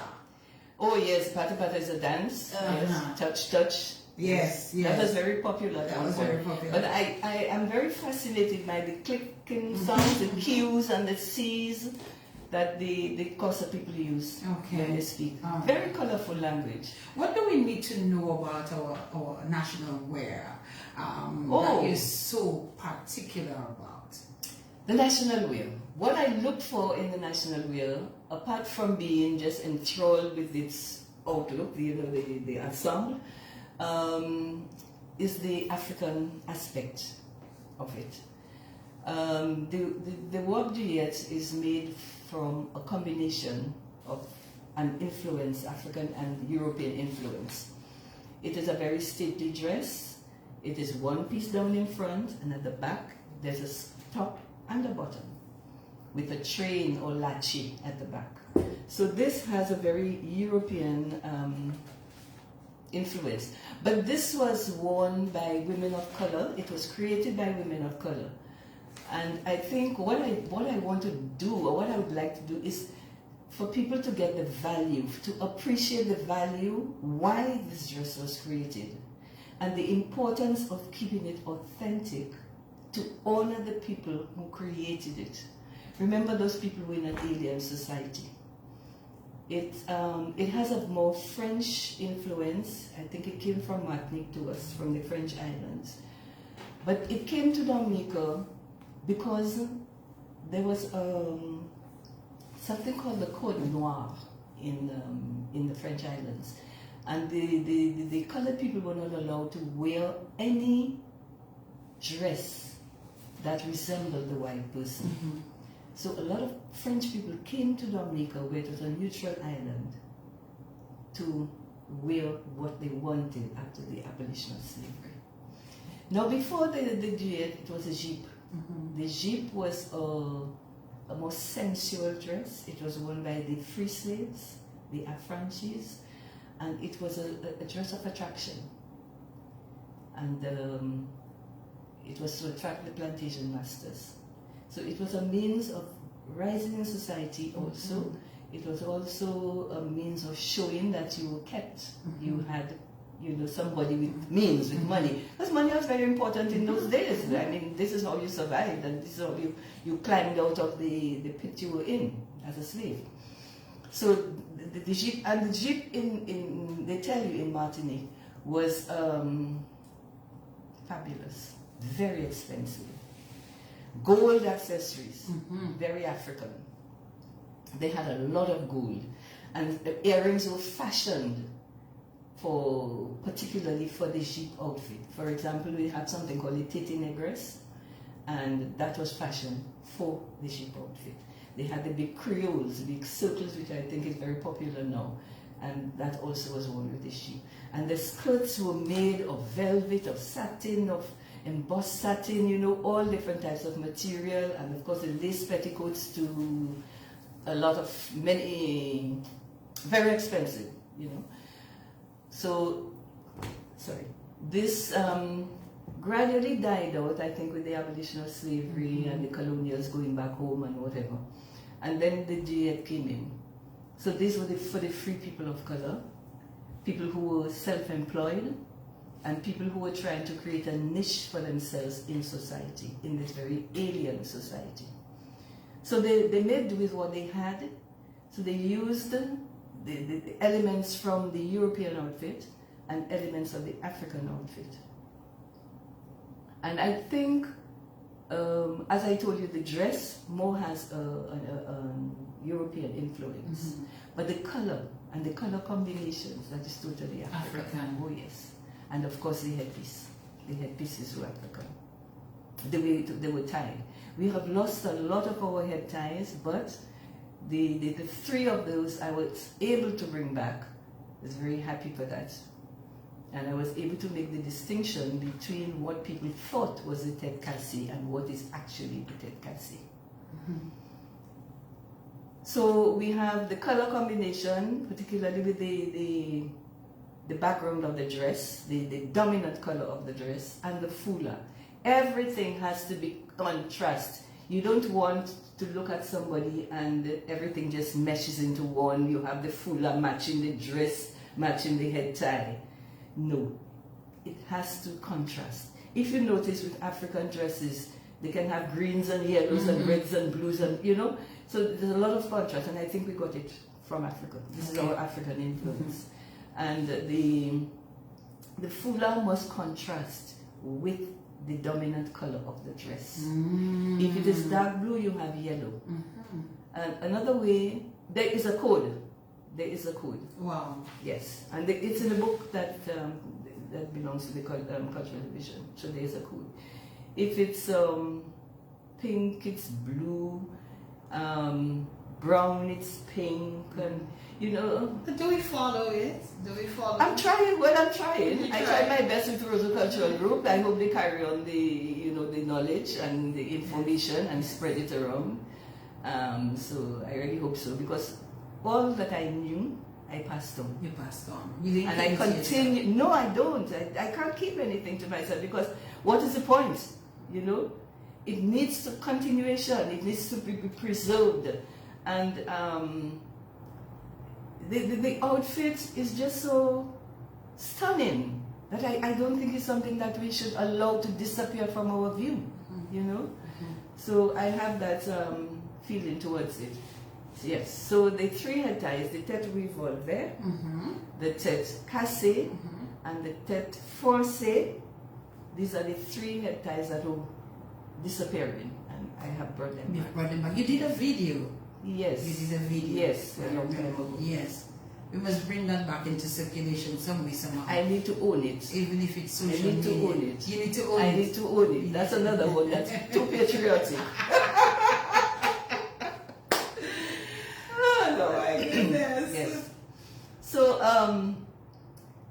Yvonne Charles from Point Michel, Emmeline, what's Emmeline's name? I don't remember Emmeline's. Emmeline McCoy, she lived in Roseau up to 100 years. And another lady from Daly's, she's grandmother to the princes. And she also, Doris, yes. There are three people, so one from Daly's, one from Port Michel, and one from Granby. Although Emmeline lived a long time in Roseau, but I got the nomenclature correct from these three people from three different areas of Dominica. Right. So I know what the tete revolver is, I know what the tete casse is, and it's not what people think. And something else is that people tend to lump up, a group, the whole set of headpieces as tete casse. But there is a particular tete casse. So tete And revolver. the one I am wearing on that video is the tete casse. In the flyer. Yes, it's in the the tete flyer. casse. So if you take a look at the flyer that I Yes. sent out this evening, It's the tete casse. it's actually the tete That's casse. right, that's right. Let me look at that quickly there. Okay. Yes. All right. Interesting. You see it has a piece here? So that's the tete casse. That's the tete casse. So tout pas tete casse. Tout bite pacatet. Mm. Pas Tete tete casse. casse. No. Okay.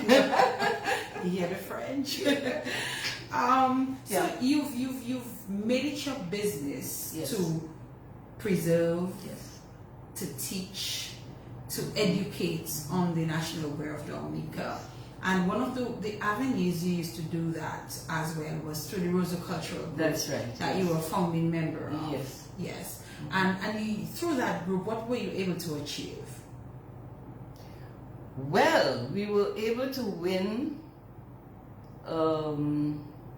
the prize for costuming because I think we were like the forerunners of the costuming.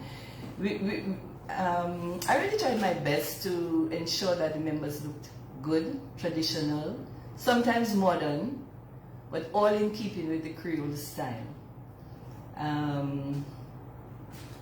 Yeah, and the dances, well, Daryl helped us in doing the dances and presenting them in a more audience-friendly style. And I think a lot of the other groups have copied on that.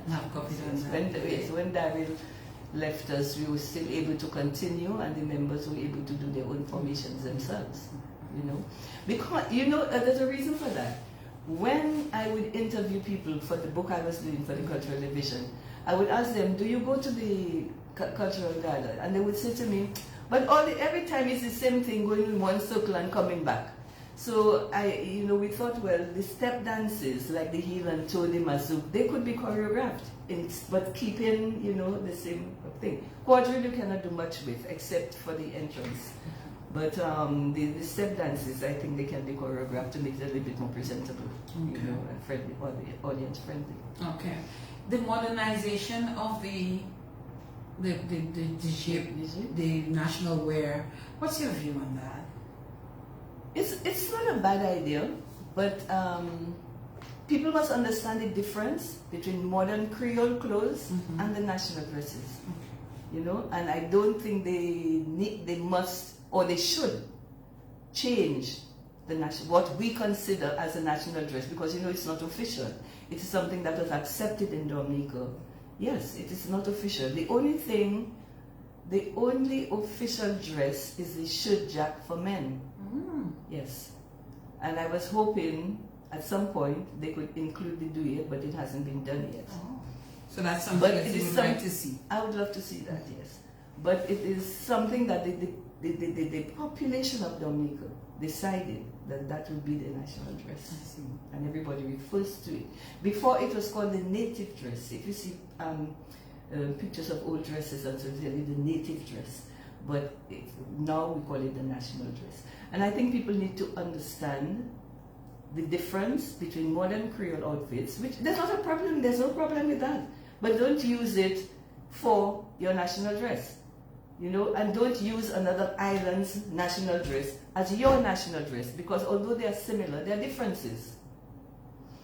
The French islands, they live their culture every day. Some people are wearing duyet or something like that, and for different occasions, they use it much more often than we do. So they tend to. It may have evolved a little bit more. But I think that we need to stick to our authentic Dominican national dress. Cultural division, Yes. you stayed there for how long? 10 years. 10 years, Yes. and then, you know, what happened? Well, I would love somebody to tell me what happened, but my contract was not renewed. Let's put it that way. I don't know what happened. I don't know what caused this, Right. but it was not renewed. And Nobody gave you an explanation? nobody gave me an explanation. No. So the time came for... The time came, and I inquired, and I inquired, and then I inquired, and nobody could give me an answer. And then, so what did you do? You just left? Back to Guadeloupe? You went back to Guadeloupe? Yes, and what did the man say? Can you come tomorrow, Mr. Peter? Dr. Peter? Encore? He said, yes, Encore? Guadeloupe? Mon pas sauf comment pour dire, mais yo embrace ou? Des fois. Des fois. Ah oui, j'étais la bienvenue. Hey. Wow, il m'a dit, hey, est-ce que tu peux venir demain? Parce que tu as laissé des bons souvenirs. He says, can you come tomorrow? Because you left very good memories. And I went back to the same hospital that I worked at in 78. So you went back as a nurse? Yes. Yes. In Guadeloupe? Yes. So you see why God made me do nursing? Oh my goodness. And I worked in palliative care for 11 years. What is palliative care? That people who are dying. Oh. Yes. So you saw people die? Oh, you know that all the time. Wow. Just transiting to the other world. Mm-hmm. Yes. Oh my goodness. Yes. So you stayed in Guadeloupe for how long? This spell was 11 years. 11 years. I retired in 2015. In 2015. Mhm. So where have you been since then? Well, I came home to look after mommy, Okay. and then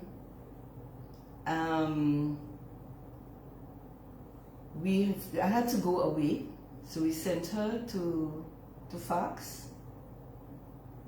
I was invited to New Jersey to do a presentation Mm-hmm. on the traditional dresses. So we sent her to Fox. Mm-hmm. That's the home. Yes. Mm-hmm. And the Hurricane David struck Mm-hmm. at this time. Whilst I was in New Jersey. Hurricane David or Maria? Sorry, Maria. Oh, Maria. oh. Oh God, you know David is still very prominent in our minds. Yeah.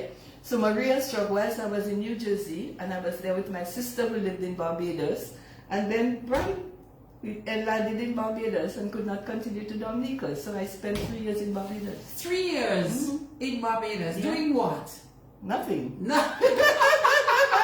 Actually, I mustn't say nothing, because I came to Dominica when it was open. I came so that I could clear the house with my other sister. But in Barbados, I developed a dormant talent that I didn't know I had. I started making arrangements with weeds, with roadside flowers. Yes? Yes. And I did a book, actually. I compiled a book, but I just did it for family. Fun. Yes. Yes. Okay. So what have you been up to the last couple of years? And where have you been? Well, whilst I was in Barbados, my cousin died in Guadeloupe, so I went to the funeral and I got locked down with COVID. You got locked down with COVID. Yes, so I think this is where the Lord intended me to settle. Yes, So yeah. I live in Guadeloupe now. You live in Guadeloupe Yes, now? yes. Okay, with family? I know, I live alone. You live alone? I live alone. So you've made Guadeloupe your home now? But yes, it is. For now?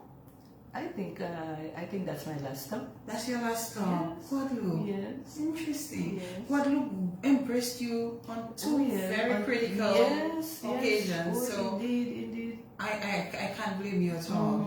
But in terms of Maria, how did Maria affect you, your family, and so? Well, the family house is destroyed. The family house So is it has destroyed. now been sold. So. Yes.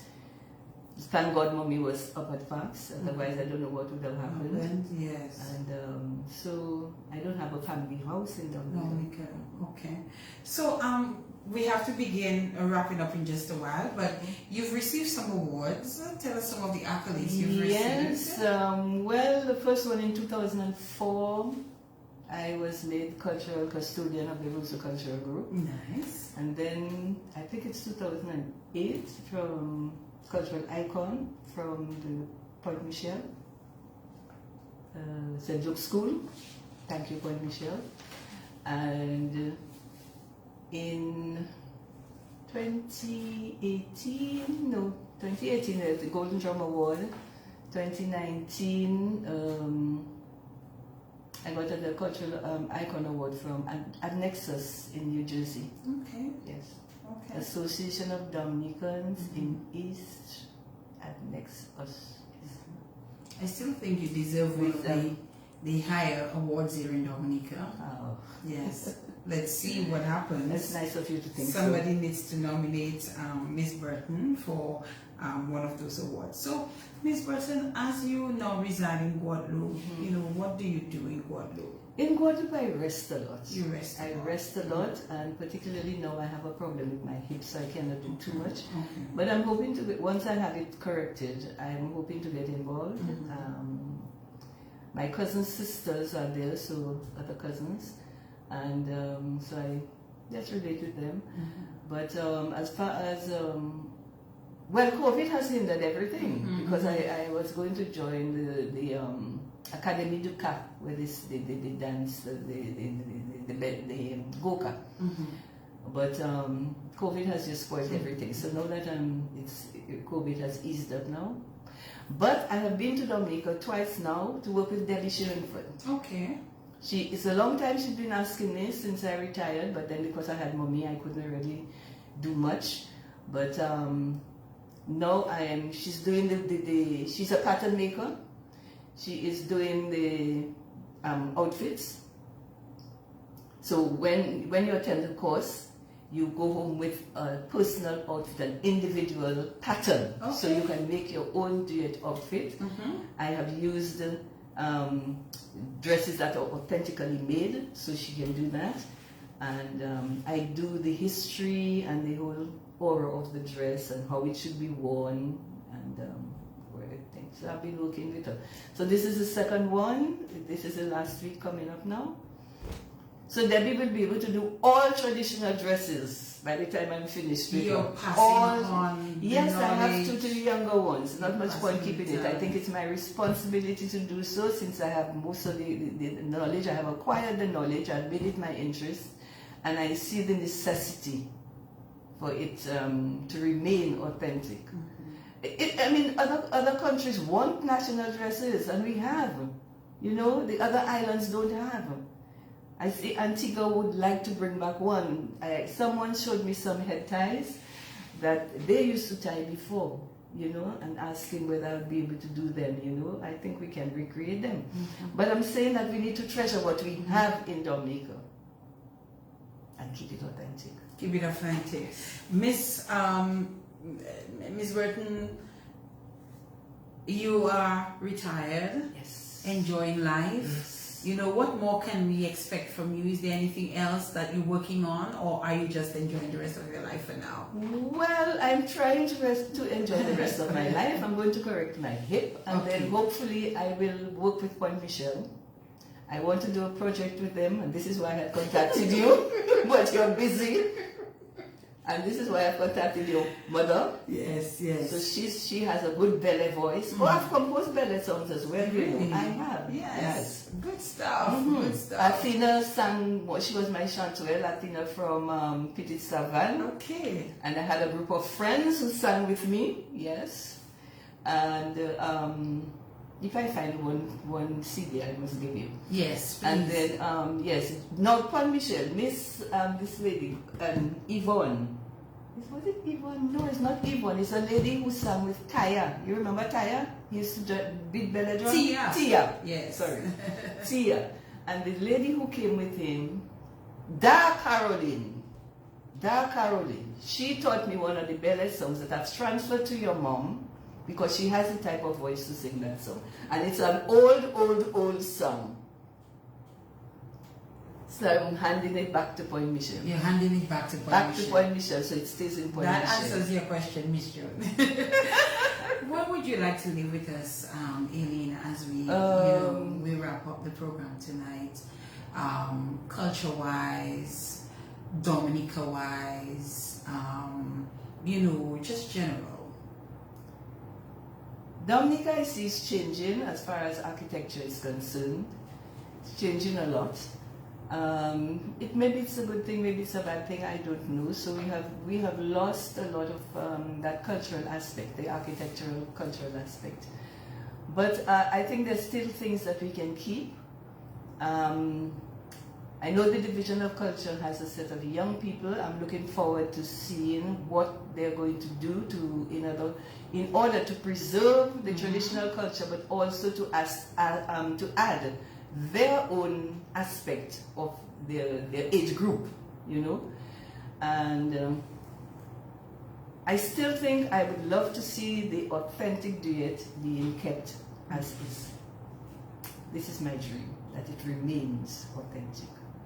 And that something I would love to see the Cultural Division is turn it into an academy, work with the schools, and have dances being taught every day with the wop duet, showing children how to use the wop duet, telling them all about it, its history and how it should be worn, and hopefully in the years, it will survive the times. It will survive the times. Yes, yes. And some way, somehow, to be made a formal. Yes.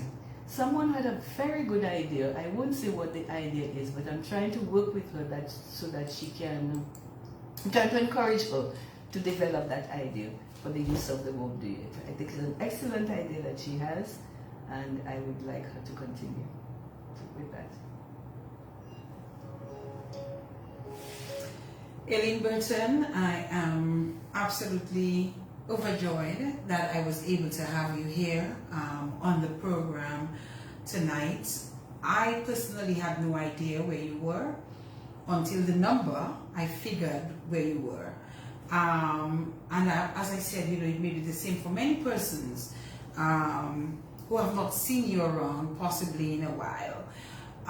It is good knowing that you are well. I hope that whatever hip, if you have to do surgery or whatever it is that you have to do, goes well. And you can get back to your dancing and your moving and all those beautiful things that you do.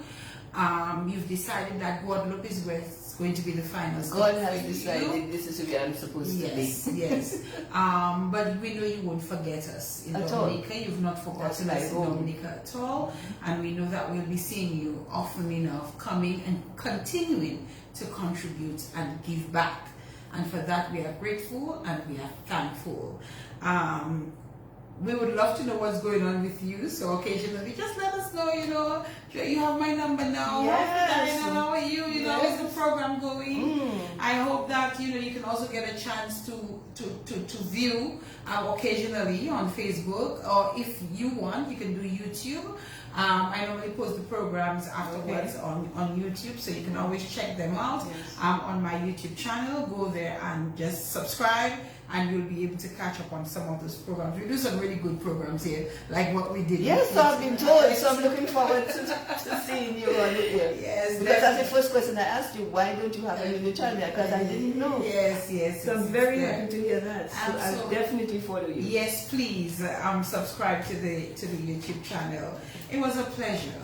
And there are people like Simeon and Delia and Dawn and quite a few people who were on tonight, locked in, providing me little feedback here and there.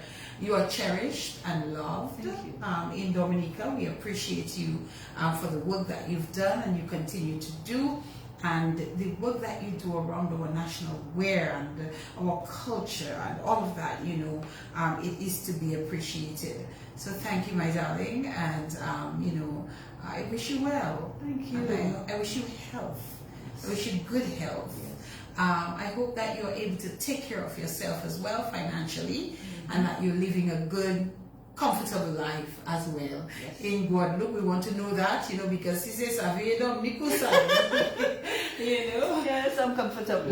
I'm not rich, but you're I'm not comfortable. rich, but you're comfortable. But I also just want to say I'm hoping to put out 2 children's books at the end of the year, which will deal with the subject of the Diet and Egypt. Nice. I think that's just an amazing note to end on. So as soon as I'm ready, I'll let you know. Please let me know in any way that I can help you to spread the message. All right. I'll be more than happy to do that. All right. Thank you so much, my dear. Thank you, and I'm so proud of you. Thank you so So much. proud of what Thank you're you. doing. Thank you. I'm trying my best. As I tell people, I do not get paid to do this. I do it. No, I don't. You know, I don't. I come here on a Monday night on my own time, on my own gas, on my own everything, you know, spend time preparing and doing all of that. It's not something that I get paid to do. I do it because I enjoy it. I enjoy sharing the stories of our people, and that's what matters to me. And all I ask of the listeners, Patriotism. yes, all I ask of the listeners and the fans of the program is whenever you're able to support. Yes. And we can use those funds, not for me personally, I do not need it personally. I use it to do things relating to the program, in terms of enhancing the program. Yes. If a guest needs a taxi, we can take care of that. By the way, thanks again, Quick Taxi, quick delivery tonight, you know, really appreciate it. And for our dinner, we thank Steve as well. So our dinner should probably be on the outside already, waiting for us. You know, so I just want people to, you know, appreciate that this I do here, I just do it because I love my country, I love my people, and it's my contribution to bringing awareness to the lives of our people, their stories, and so on and so forth. So thank you so much. Good job. And we shall do this again, not next week Monday, it's a holiday, but we will arrange with showing for repeats of your choice if you choose. Feel free to message me if you would like, you know, a particular show to be repeated next week, and then we return to normal the following week. Yeah, so that's it. Have a good night, everyone, and thank you so much for tuning in to the program tonight. It is always my pleasure to be here to do this. Thank you for listening to the Spotlight. We would like to hear from you. If you Well have done.